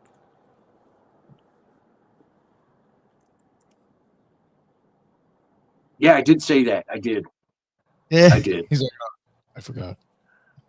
And so you're talking about more along the lines of the spiritual side of the science, so to speak. Yes, sir. Okay. Well, just by, you study technology, you learn a couple things. You know what? I did a lot of work between 1935 and 1955, reading papers, science papers, when science was really wild in this country. They're doing great work, but they wrote their papers differently. When they didn't understand something, they're looking at something, they're speaking in the paper, and they're like, it looks like it came out of fucking nowhere. And I'm sitting there reading it and going like, it doesn't fucking did. We're talking about crystallization and everything. The way they spoke in the papers is so entertaining, it's beyond comprehension. It's wonderful to read. They were doing good work back in the day. There are things that got covered up with big words that they were looking at that aren't necessarily definable in scientific terms. And so they put it in the right terms back in the day. It got all changed around, I guess. Don't really speak on it. And so I looked at it, I look at the phone and technology. What surprises me, we have all these people running around with these phones, and nobody knows how it works. You're talking on the phone. The dude's, you got a friend in California. I'm in Michigan. I'm talking to a guy in California. It sounds like he's right fucking next to me. I mean, there might be a slight delay. Well, ask yourself, how the fuck does that work? Somebody, ask yourself, how does that work? I already know how it works, but it is the magical portions of what you think is science. Yeah. And so we can describe it in fundamental terms, and we can tell ourselves, about electron flow and pumping something in one end of the pipeline and having it drop out the other, but it's really just entanglement. And they're not going to want to talk to you about that. That seems really common, especially now that we're moving into this quantum computing. Like, there's a lot of empty promises and a lot of holes in what they're talking about. And if people had a more fundamental understanding of what they're using instead of the mathematics that we're using on top of it, I think it would help a lot. Okay, so we can get into where you asked me to go by letting me cover this. So I watched Gordy Rose, developer of D-Wave quantum computers. I wrote him a letter too. Actually, I talked to him right through the fucking goddamn search engine too. I told him he's selling computers for $20 million. He didn't get enough money because he just sold his own daughter's future right out from under her feet because he doesn't understand quantum and he has no idea what he's touching. I said, I can tell by the part in your hair that you should be working for the Matt Millen management team, who drove the Detroit Lions into the ground. Sometimes I'm looking for the conversation. I got to hit him with shock value. And so that brings me to, he's up on stage talking about, oh, we got this crazy computer and we're quantum tunneling and we're drawing in resources from 500 other dimensions. I'm like, really? Okay. Oh, that doesn't sound strange to the TED Talk crowd. They think, oh, you're magnificent. I go, what the fuck did you just say? I go, I heard what you said. These people don't really hear what you say. There's something wrong with the people in the crowd because that sounds crazy. How come the psychiatrist doesn't walk up, the cops come? How come there's no healthcare check being done on this motherfucker? You get what I'm saying? If I say it, oh, it's a problem. If he says it, nobody says, sit down for a minute. What did you just say? How about explain yourself? Because that sounds insane. When you go to the biblical aspect, it's called chasm. It was placed there and named by God himself for your protection. The front side and the back side of the Higgs field. They know the energies that form and the whole entire part of the Higgs field. And it's just basically, they knew what they were looking for. When they built that machine, they knew what they were looking for because they're looking at the old book and they're saying, is this a real thing? So the fuckers up there, the motherfuckers up there. M theory is just Kabbalism. Like that's all they did is they took Kabbalism and they put it into M theory. So you're right on that. It's in the hieroglyphs. Hittite. Hittite. It's right in front of your face. They hid those ones, I think, on you guys. Where do you think that will lead us? I gotta wonder if you always want to have hope. You know what I mean?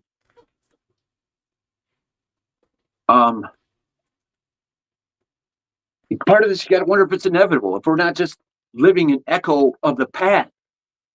So when you hear Graham Hancock and you hear Papadopoulos on Ancient Aliens and Childress, and you hear these people speak, the one thing you always hear them say is, we don't know who built it, and we don't know where they went. And I'm like, it's like, okay, whatever, man. Does that matter? We're headed down the same road. You're going to be the ones, they're going to be talking about, if anybody survives this people's dumb shit, they're going to be like, we don't know who built this, and we don't know where they went. But they'll be talking about you.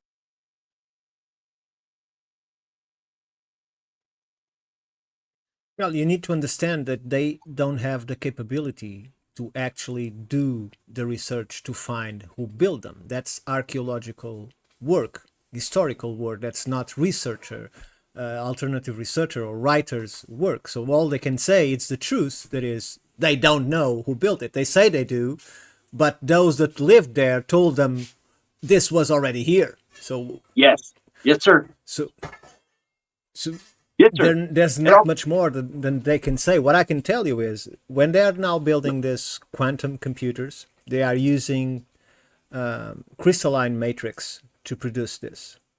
And when you look to an ancient megalithic monument, each centimeter of these highly quartz content stones, normally granites, have trillions of quartzolite structures in 1 cubic centimeter, right? So each one of these structures, once could be exactly what they are trying to reproduce, but they don't know how to use this, or it's too public for them to actually go there and start doing a ritual and actually activating. People will notice something is going on here, right? So they have to do it in lab, and in lab they are taking quite a long time to actually reproduce something that has to be built that big on an energy node and follows certain aspects of the law, and they are trying to cut all of that aspect and go directly to the quantum. So they are swimming in a sea that they don't really understand, and they are getting results that they are not really prepared for, but they are still following through because the funding that is forcing them to do it, because there's some people that have interest in actually breaking the what they call the brain between dimensions. So these things calculate at least 11 branes. Sorry, it's the name. Branes that are the division between the dimensions in this quantum hypothesis. And To your point, of Go on. saying that you can't have some magical people go do that in a granite building because they would notice. Well, the Mormons don't notice at all because they're quartz monzonite, or AKA granite temples. They do it all the time, multiple times a day, all day long. Sure, but not on these historical sites. That's what I was saying. But all the They do religions have them built on their ley own. lines. Their Sure, ley of lines are course. very interesting. I think Of there's course. a lot to be said there. Yeah. Ricardo, I think you're right in that these historical buildings, and I think what Heidi's saying is also right in that this is why you have a lot of Mormons into Mesoamerica, because Yeah. all of those exactly how you described those ancient Sure. archaeological. Yep. In simple terms, your ley line theory lends itself to the lattice theory when it comes to physics and all the other stuff. All the crystal, everything. Crystalline lattice, the lattice concept. It Look, fits, and therefore I it have- should be real. It should be real if it fits. It looks like tit for tat to me. Sure, but I should say that I'm not fully convinced that every single Mormon, at least in the high position, is an evil person. Oh yeah. So I think there's some, at least, that do good work, taking advantage of the infrastructure that they have, right? There's always truth with a lie. I mean, they Sure. have to have the porch masons or they wouldn't exist for sure. Sure. 100%. I don't have much problem with the Mormon Old Testament, and it wasn't about this place. That happened over with the rest of the old world. I really don't mess around with the New Testament when it comes to Mormon. But I really don't have a problem with a couple of things that were said, by Nephi, Moroni. But I'm looking at it from scientific terms, so I think what we see with Mormonism is sort of like what was sort of expected to be the new world religion, and I it's think got hijacked. Well, I mean, they knew it was coming. CIA. I think people like Joseph Smith were trying to create this as sort of like a favor to the rest of the world's elite so they could be sort of included in the club. And so all of that line going out there had a lot to do with these bloodlines and a lot of, because I mean, you could just track the history of a lot of these characters and you could see they directly go back to old European families. Oh, they all do. Yeah. You can look at the Right. boats that they were coming over. There was fucking swarms of boats coming from Liverpool.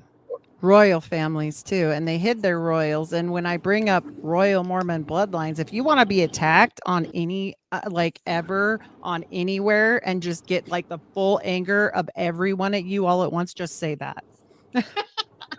Sure. It's bad. But would you Don't say that forget- the warring faction is just one of many warring factions? Yeah. And that they're fighting turf? That you do, I mean, you still have some of these ancient families in Europe. You have still some of these ancient families in Arabia. Oh my goodness. I the Middle think that was what was And- occurring is, yeah, they were fighting, but now they're not anymore. I don't think so. I think they got bought out. Yeah, and they all play together now, right? It's like everybody says the one world order's coming. It's here.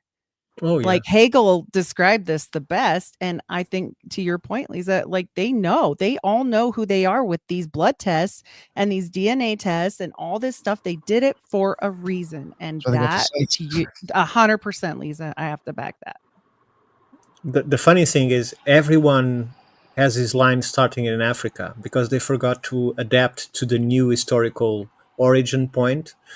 So, but the tests are still going to Africa. That to me, it just shows how random they are. They just go around Europe and then they finished in Africa. Here's your DNA record.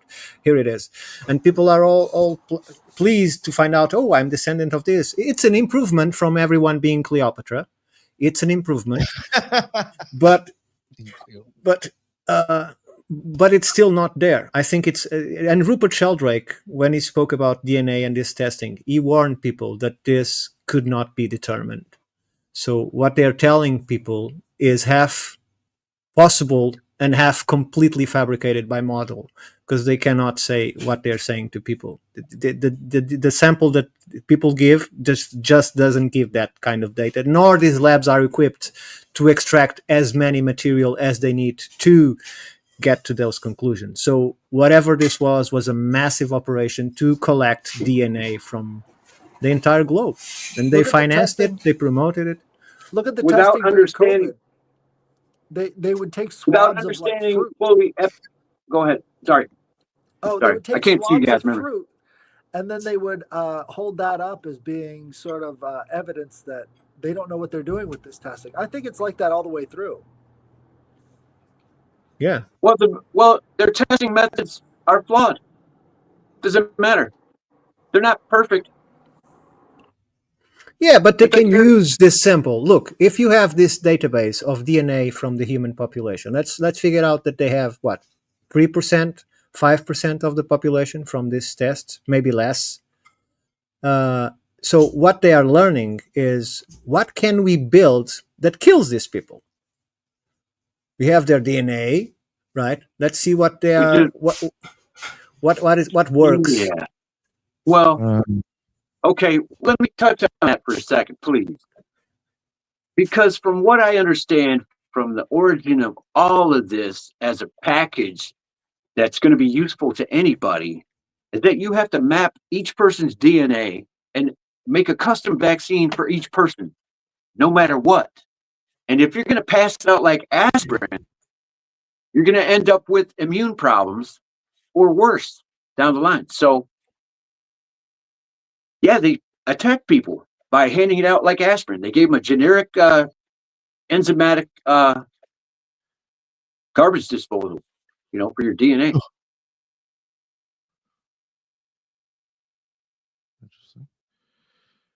Two things. There's been, I looked it up really quickly to see if I could find that number, and just a quick search. But there's, remember when there was a human genome project, back with the Department of Energy, and they funded all this stuff to map out the human genome. Now there is a pangenomic to collect or map out the entirety of all of the human genome globally. So that is a project that is actively participating, or going on, or what have you. But what you're saying about, like, in terms of doing, like, creating a specific vaccine or for an individualized person, I believe that was one of the things that was swept under the rug with the Ukraine skirmish.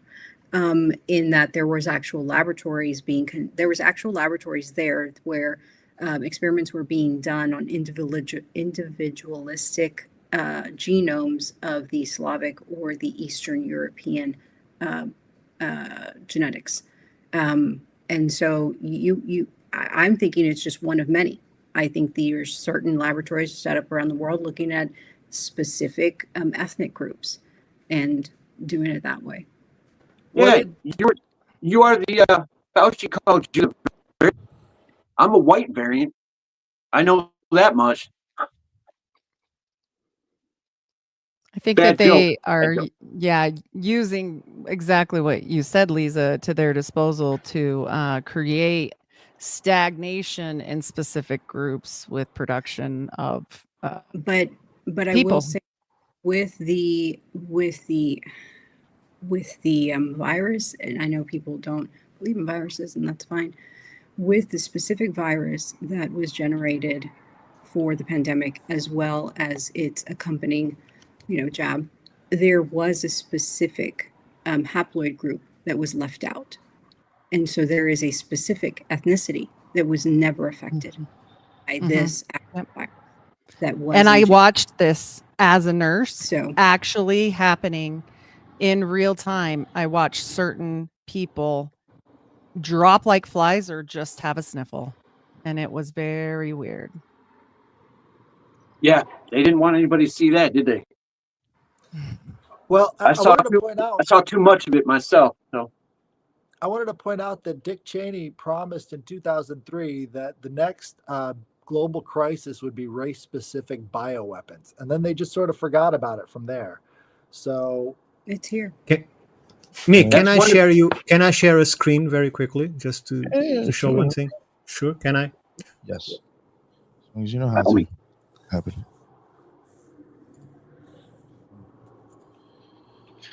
What do you got here, Boris Ricardo? Oh, look at that. Where is it? Oh, here it is. So this is the most important paper to me that came out after COVID. Okay. And it's a paper that was erased everywhere, and I finally found it again. And the SiteSync has it, the very lab that did it has it again. But it had a second paper that somewhat occulted all the things that this paper have. And so, just for you to have an idea, so this is 40% magnification of blood, right?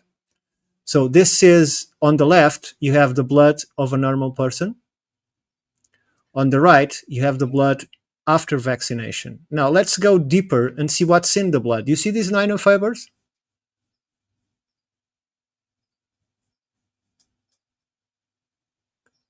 You see this?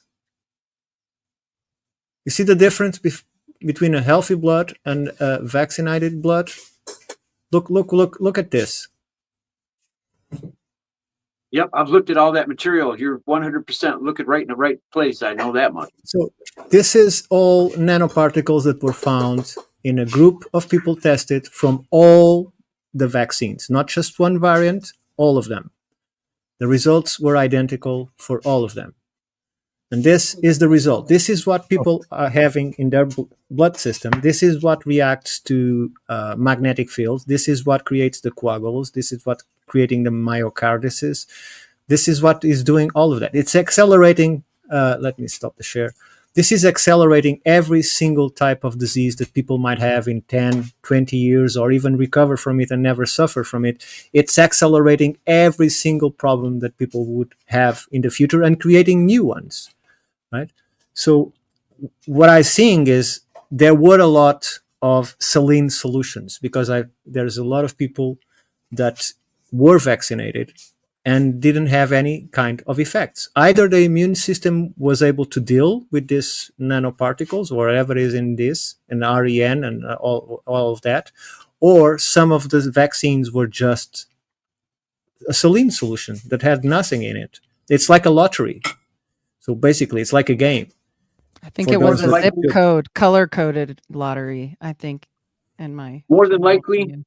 they had to use saline. They counted on this so-called participation in this COVID program to continually get shots, and they would have got everybody eventually. They can't hurt everybody at once. I mean, I'm just saying, a little bit too noticeable. They went a little too far, and people noticed. Not enough saline, I guess. I don't. Well, I live in a country where we have 96% of the population, including children, vaccinated. That's how strong the program was. Whew. And so what Yeah, we you know have what? now is only the immigrants that were not vaccinated are having children. No, I get it. The, Totally the birth understand that one. rate from Listen. the natural population is... You understand that you guys, your knowledge base with your group of people that you know is so intensely amazing. They have to get rid of everybody who knows how this shit works so they can do all this shit all over again. Not kidding you. They want. Yeah, but they're expecting nature to do that also. Oh, no, they're You guys expecting also to make it. They're expecting you to not notice what they did and accept the narrative that it was a natural thing that happened. Same thing. I'm saying the same thing you are. We're speaking the same language. Yeah. Yep. And there's nothing new under the sun for the Great White Brotherhood either. That's what I'm gonna say. I think there's good and bad everywhere you look, probably in every house. It's never all, it's never everyone. There's good people in the world. Well, let me put this in a very controversial way. You are not allowed to go against the system in terms of what we're talking here, but you are allowed to be of one race and say from one moment to the other, I now identify to being of that race. And so I want the same benefits or problems that that race has. And that to me is not going over the freedom of expression, but it's going over the limit of logic and welfare in emotion and mental state, because that's refusing your body completely, right? I think So we're gonna. if you, Okay. Does it go cultural? Cultural is a massive piece. That has to be right. Everybody's gonna lose their culture, not just me. Not yeah, that I have one. Skaters. but culture. they increase the borders and they decrease the culture. And that's the problem, because we are becoming more and more the same, while our differences in terms of who we are and what we can do are getting different and different. So, and that's weird, because what they should be doing in a globalization is take the best of each place and make it a better place for everyone, right? Not bringing the problems of one place and implementing on the other place so that it has the same problems, and that's what they do. So it's obviously a plan. It's obviously not done for our benefit, but for theirs. And what is their benefit? That's the question. Well, I watched Fauci on TV on a rare interview off to the side, and he said, "We've gotten so good at axiology." I go, "Wait a minute, we've gotten so good at axiology, we have shit to worry about." Meaning they've gathered enough people of the like mindset to get away with this shit. They have enough pile of people that are on board with this shit. When you study axiology, you read it in the beginning, it sounds wonderful. It sounds like Shangri-La. Sounds great until you get down toward the end of the definition or the idea or theology of axiology. And when they start talking about what artwork should be appreciated, it just sounds like straight Nazi talk. It really does. Let me tell you this. I am now working on a project for the in retaliation for the NACPRA program, right? So, and there's a lot of opinions, and even within my group, there's people that don't agree with me because they think that my position is too soft in order to resolve the problem. However, my concern in this problem is not the bodies that I think they do have the right to claim whenever they want, is the culture. So you have now forcefully and above the law the pictures of Indians, books that talk about Indians, anything related to it, any artifact that it's not sacred but it's imbued with sacredness is being removed from public. So what is happening is the America, and I'm saying this as a Portuguese, as an European. So what I saw is the America had a long process to create some kind of living between the natives and the Americans, right? And it took time for them to start mingling with one another and accept one another and live with one another. What they are doing now is, in 2 or 3 generations, if this is not stopped, that chasm that exists between the Americans and the natives is going to grow beyond what it was, because the children would not know what is an Indian, because they are keeping these people on their reservations. They are taking any kind of information that we can read or see or watch or learn from them, from universities, from schools, from scholar curriculums. They are going to make the people don't know who they are. And then the next step is to force them then more back, because they are not part of the society. And then more. And how long until we have Gaza walls in the Americas closing these indigenous areas? How long? Very soon. Right? They tried it. They've tried it. We've got a massive infiltration of the United Nations in this country. People don't have any idea. I watched a lot of it, the influx of it. We're not talking about your open border problem you had.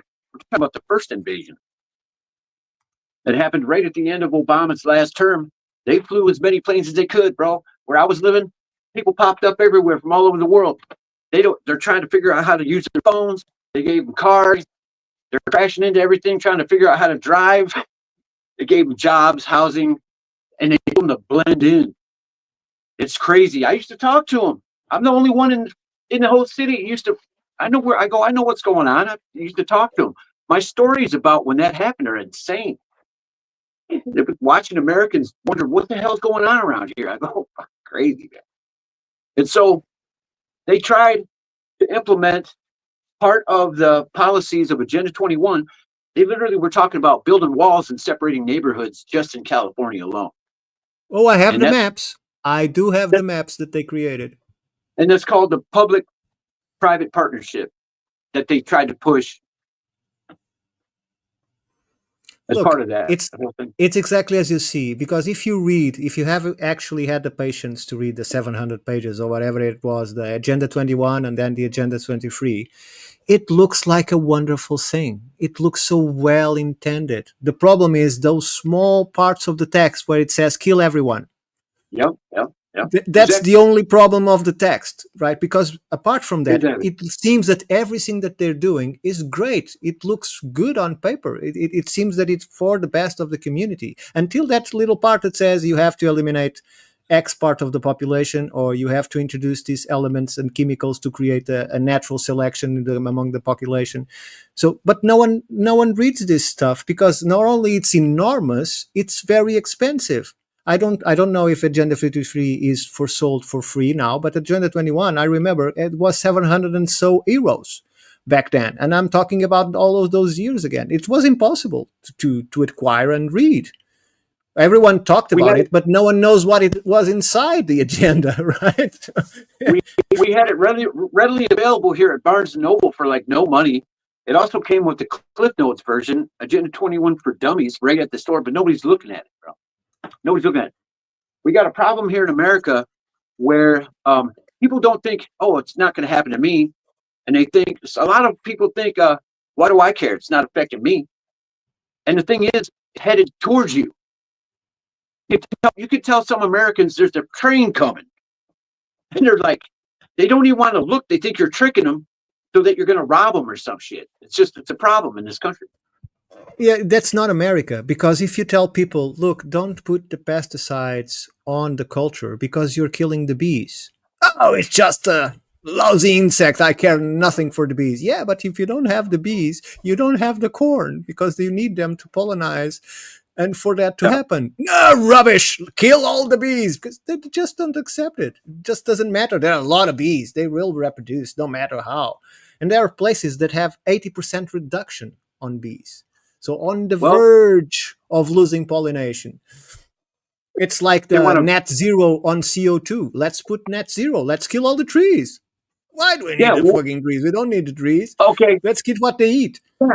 Yeah. So listen to this dude, Bill Gates talking about carbon capture, CO2 capture, bro.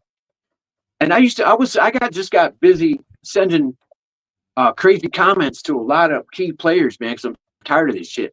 I'm the asshole in the background that's fucking making them think, and they're becoming aware that people know this. But so let's capture all CO2. Maybe we can get these fires to burn hotter. That's the comment I throw at them. They don't. I wanted to point out real quick that we talk about their system, but we don't talk about their spiritual core. And I believe this is at the spiritual core of this group of people that we keep talking about. This is the UN meditation room. And in this sort of space right here, you can kind of tell you've got that black cube being the central identifier. And that's supposed to be this table of sacrifice. And the way that the walls are kind of lit, it seems like they're opening some kind of a dimensional gateway with it. There's a false door at the end.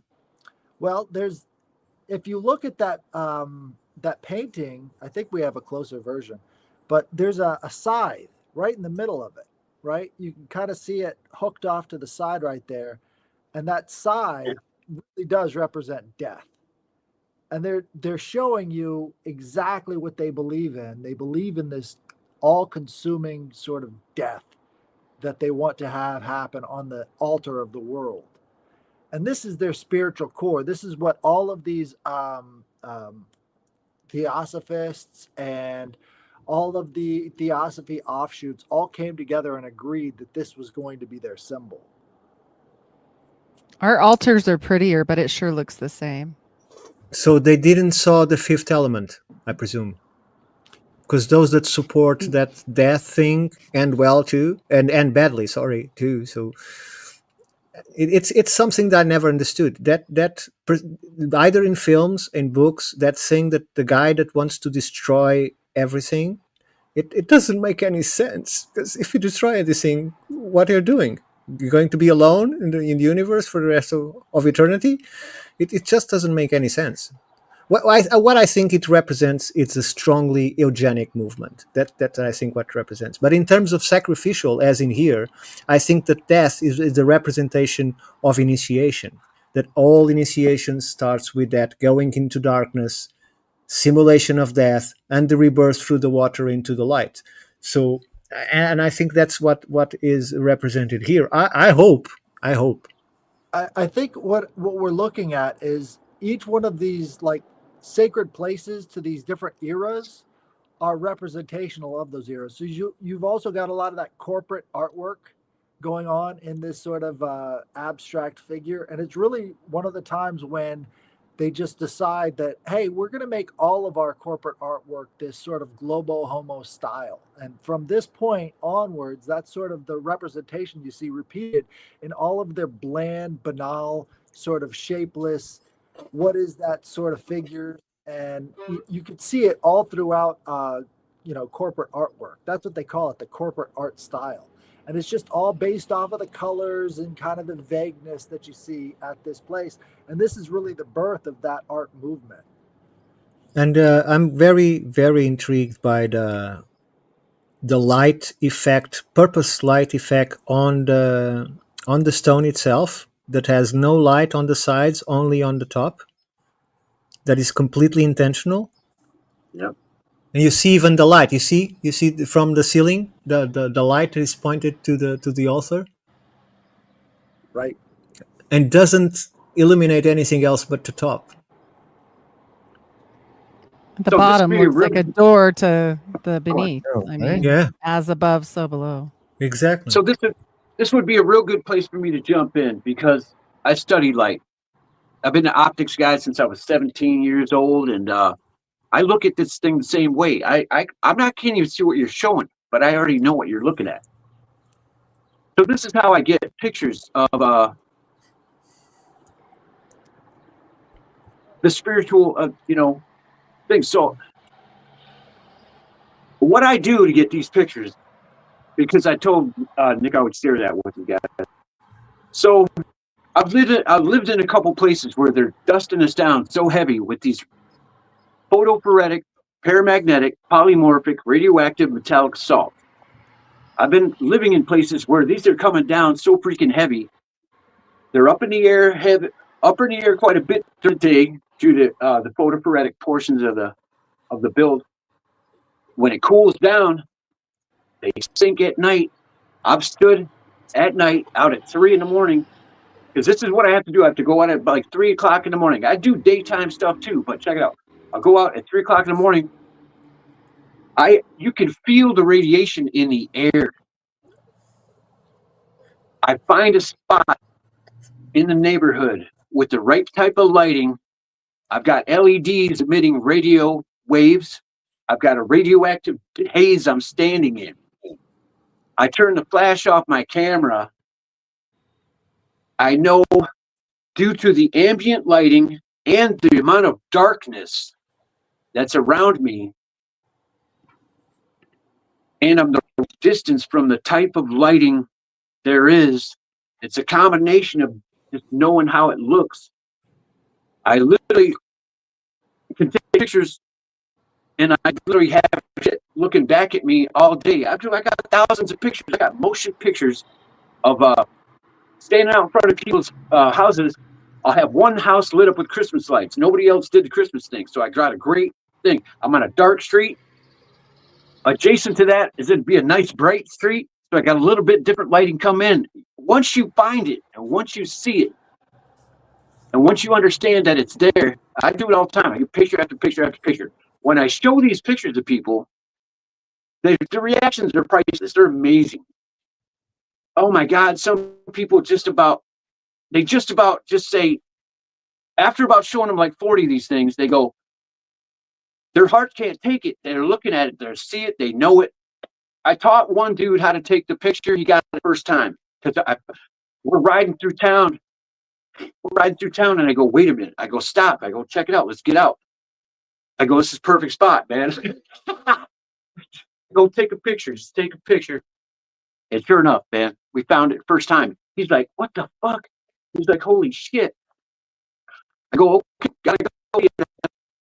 I do it all the time, bro. I got on this tablet right here, I got hundreds, I got 1,000 motion pictures of the spiritual side, between the radiation I'm standing in and the energy being put into my atmosphere from light bulbs like LEDs. Vapor lamps are cool. You got halides, you got incandescents, you got the whole gamut. You know, if you know what you're doing. When I first found it, can you show some of the go ahead. pictures? You got your tablet. We could see it. If you want to show some of your pictures, that would be great. Let me explain. No, check this out. I've got two answers. I got a combination answer for you. The answer at the end of the day is going to be yes. I can't show them to you now. I locked myself out of this fucker. But check this out. It has an SD card in it.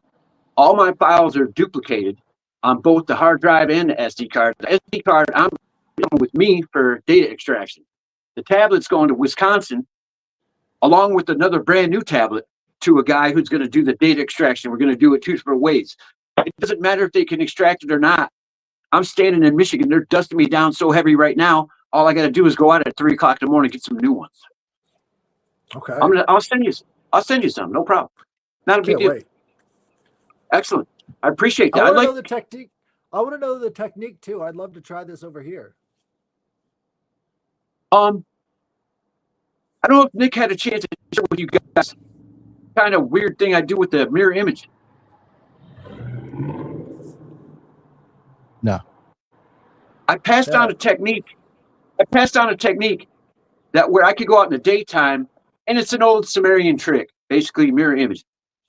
And the thing is, if I take a picture of my cell phone with anything natural, and I take a simple mirror image, no Photoshop, just the simple mirror image app, you can move it in, and you'll find hundreds of faces in the stone all day. It's just the character in the stone is insane, and I get it every single time.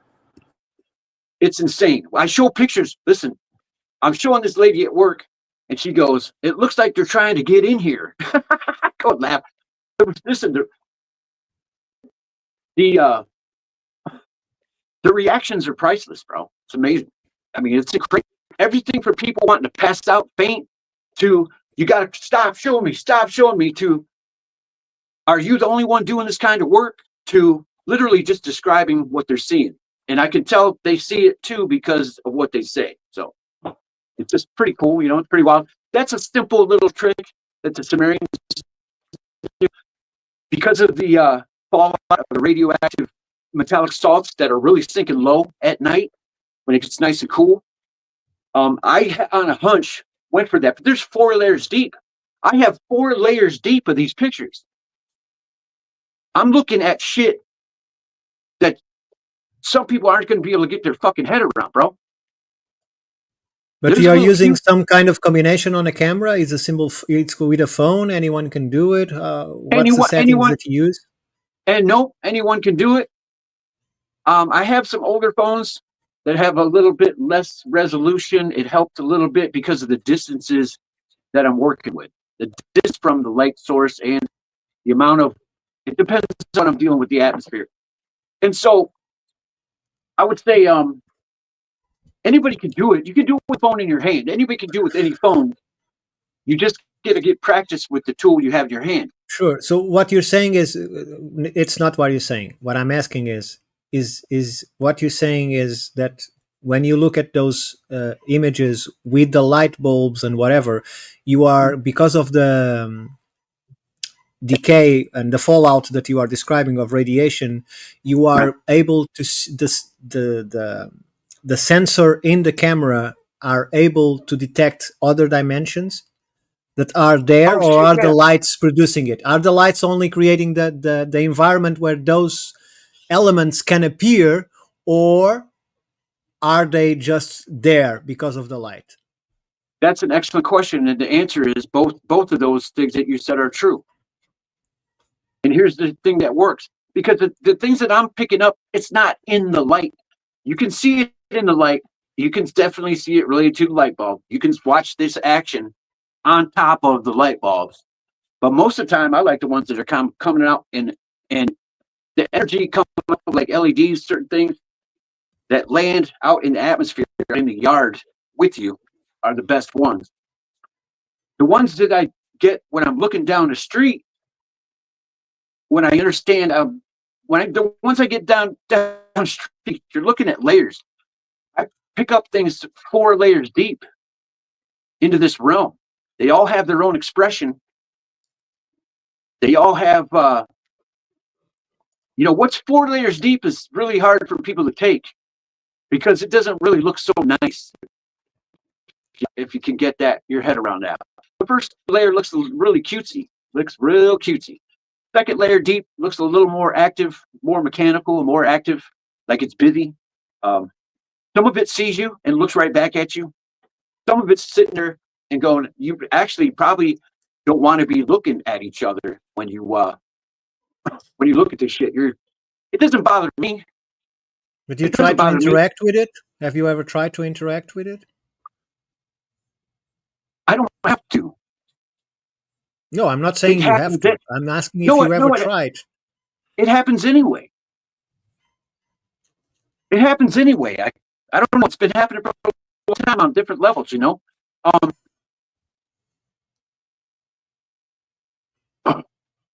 It might be an attention thing. I mean, I don't know. It might be an attention thing.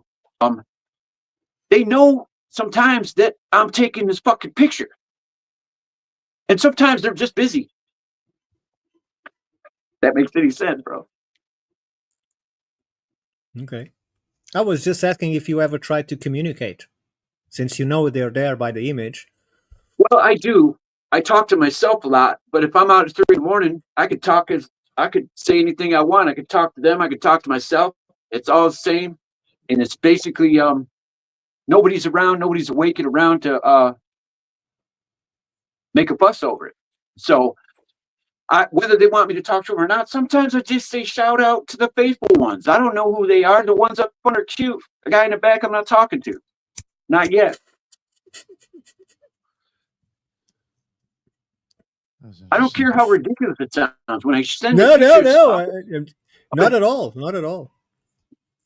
It's just the way you say things. It's just that it. I'm a skateboarder, so sorry.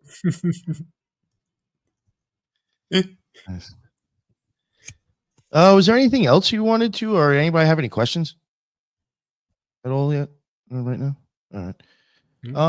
Donald, was there anything else? I mean, we've already been going over 2 hours here. Is there anything else that you wanted to talk about, or maybe we could just wrap it up if you don't mind? I just want to say one thing. If you want to tell us or anything, that's fine. I'd like to say one thing. I did special hazards fire protection for like 15 years, okay? When I saw the pictures of Santa Rosa, the flyover Santa Rosa, I saw one in Australia too, where they burned out people off the fucking earth. They're burning people off the fucking earth with a goddamn plasma. I took one look at the fucking fire and I said, that's plasma. I don't give a shit what you say. A tuned plasma doesn't see the trees. It goes straight for the metal. You have a lattice. Your house is built with a lattice. You have roofing nails all spread out. You've got sheetrock screws all spread out. You have framing nails all throughout. You have roof trusses. You don't understand the type of lattice, metallic lattice, that would be a fire hazard all by itself, where it normally wouldn't without chemtrails in the fucking air. No shit. Oh, they think they're tricky. It's because people don't understand it, I guess. Well, you put metal inside of a microwave and you're talking about whatever that metal's in catching fire. So it doesn't take much to ignite that sort of reaction.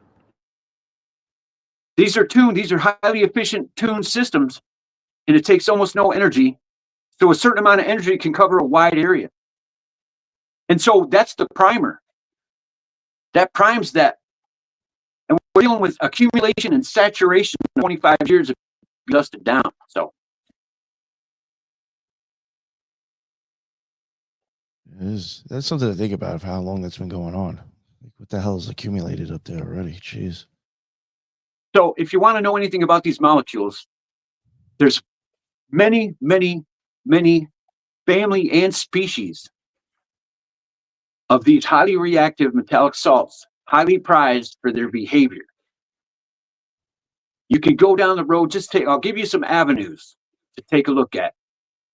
You're going to just type in capital letter TCNQ. Wait, say that again. You're breaking up. Capital letters TCNQ. Look at that family of metallic salt. Okay, we're talking the modern firework here. Okay, very interesting species, and you can also look at a category called TC NOET. TC lowercase NOET. NOET. I'm sorry. You can also look at breaking up all over. Sorry about that. You broke up all over again. Can you please repeat that? It's okay. It's okay. Maybe have him send it and put it in the chat. Yeah. Because they keep. TC, if you can think about it, can you hear me say TTF? TTF, yes. Okay, that's tetrathiafulvane. That's a good place to look. Another good place to look is it's just these are acronyms for these metallic salts. So if you got TCNQ, I don't know if you got that. Yeah. We heard that one. Yes, thank you. I'm handing these off because Ricardo's sitting right there, bro. You should look. Sound like that would actually be sure. Almost any of you would. I will look into it. I will look into it. So what you're looking for is you're looking for built-in phase changes in these materials. At 0.01 volts, it does one thing. When it hits 0.04 volts, it might have a dual phase change built into a single molecule. And you're going to see the characteristics of what fits the MO of all the atmospheric shit. The guy orbs that they're filming, the UFO people are seeing shit, the fucking fire people are seeing shit. It fits all of that MO. This shit in the air fits exactly why I can get the pictures I do as well. Okay, thank you. Yeah, you're welcome. Yeah. Hey, listen, I'm not here to hide shit. I'm here to hide shit. If you took 10 seconds to look at that, bro, I appreciate you.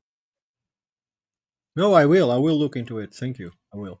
Yeah, for sure. I will as well, because I've been looking into a bunch about salts. I've been talking to Nick about different things for Utah. So yeah, that was right. That is interesting. Yeah. It was interesting to see that stuff with the Utah salt.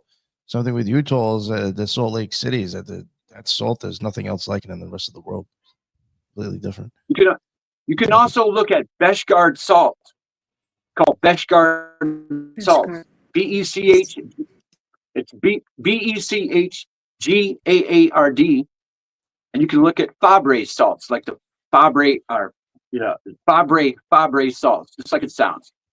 FABRE apostrophe. Fabre salts. Good place to look.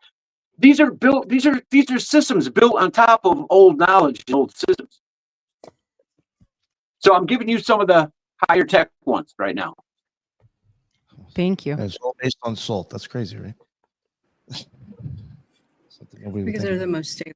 That's why they place elements, kind of like all of your supplements, all of your drugs. They're all in the form of salts because it's going to enter into a very acidic environment in your stomach. So they want to stabilize it. And how much salt they put is where they want it released. So they want it released in your stomach, in your small intestine, your large intestine.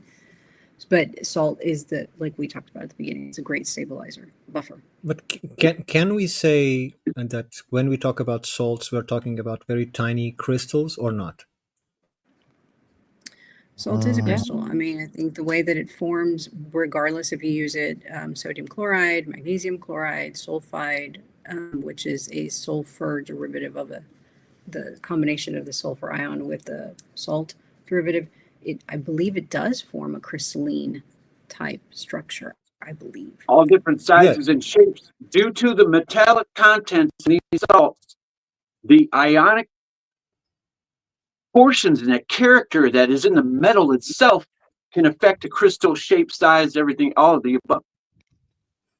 It's just like why in medicine we are so concerned with, salts and how they enter the bloodstream, i.e., different like IV solutions. It's all based on exactly this. So the carrier. Saline. So saline is incredibly important. They're chemtrail the skies and people can't tell because what makes a cloud white? It's not refraction. You're going to get the wrong answer. Go talk to the smart people. What makes a cloud white? You'll get the wrong answer every time. Your oceans are so salty, you can't drink the water or you'll die. Okay? Does it take all of the salt up? No, it doesn't. Does it take a tiny bit, enough to make the cloud white? Yes. Water is clear. Okay? I can take so much water right here out of the air. It's not even funny. Buckets of water right out of the air. It's not white. A cloud is white. And so is chemtrail.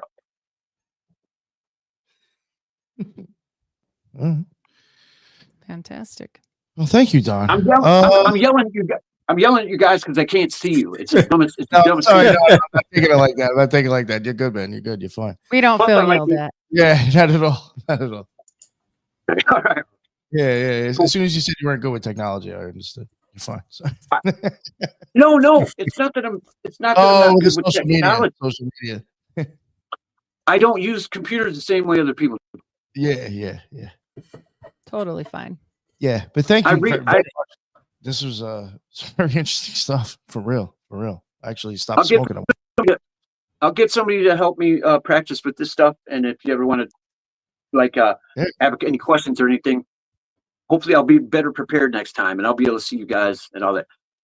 Oh no, thank you. Thank you. You got it. This was an awesome episode, I bud. thought it was fun. Yeah. Oh, yeah. Don, you look to me like a fellow that should start learning how to just record videos, because you seem to be one of those fellows that can talk with no problem in front of a camera, and you just have to publish your videos and help people out there trying to better figure it out, or where to look, or just putting the information out there without you having to being persecuted or worse, right? Yeah, they put me through the mill. I just got a couple things that I was ahead of the curve. And I was one of the first people to figure out what these assholes were up to, and they didn't like it. I wasn't treated too well. Well, Don, is there anything you want to leave, like for people to get in touch with you or anything? Any stuff you want to promote?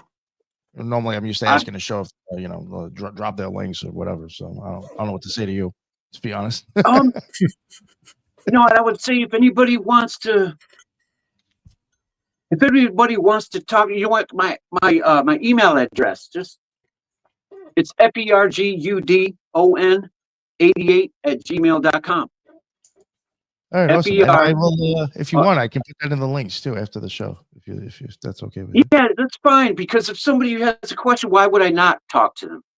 Yeah. And if somebody's listening to this or whatever, and they're like, "Yeah, I understand what this guy's saying," maybe hit them up and throw some notes back and forth to each other. Sure. That's how we all learn. But again, Don, thank you so much, man. It was definitely interesting. We'll definitely get you back on and maybe talk some other weirder shit for sure. Everybody's links are in the bottom. I'm not going to go through everybody again, and it's already been almost 2.5 hours, so I don't want to drag this out another 10 minutes. Everybody's links are in the bottom. Again, Don, thank you so much. I really, really had a great chat. I appreciate you all coming on and spending, this time with me, and everybody in the chat. That's what's up. There was a lot of great stuff. You all hung for a while. Great. Thank you. And that is the end of another Occult Rejects. One more thing. Oh, yes. I owe you some pictures, Nick. Yeah, I'll take them. Yes. Yeah, I'm gonna send you some pictures of what we just talked about. I got you. Definitely. All right. Okay. Thank you very much, sir. Right. And yes, that is the end of another Occult Rejects. And until the next one, everybody be well. Later.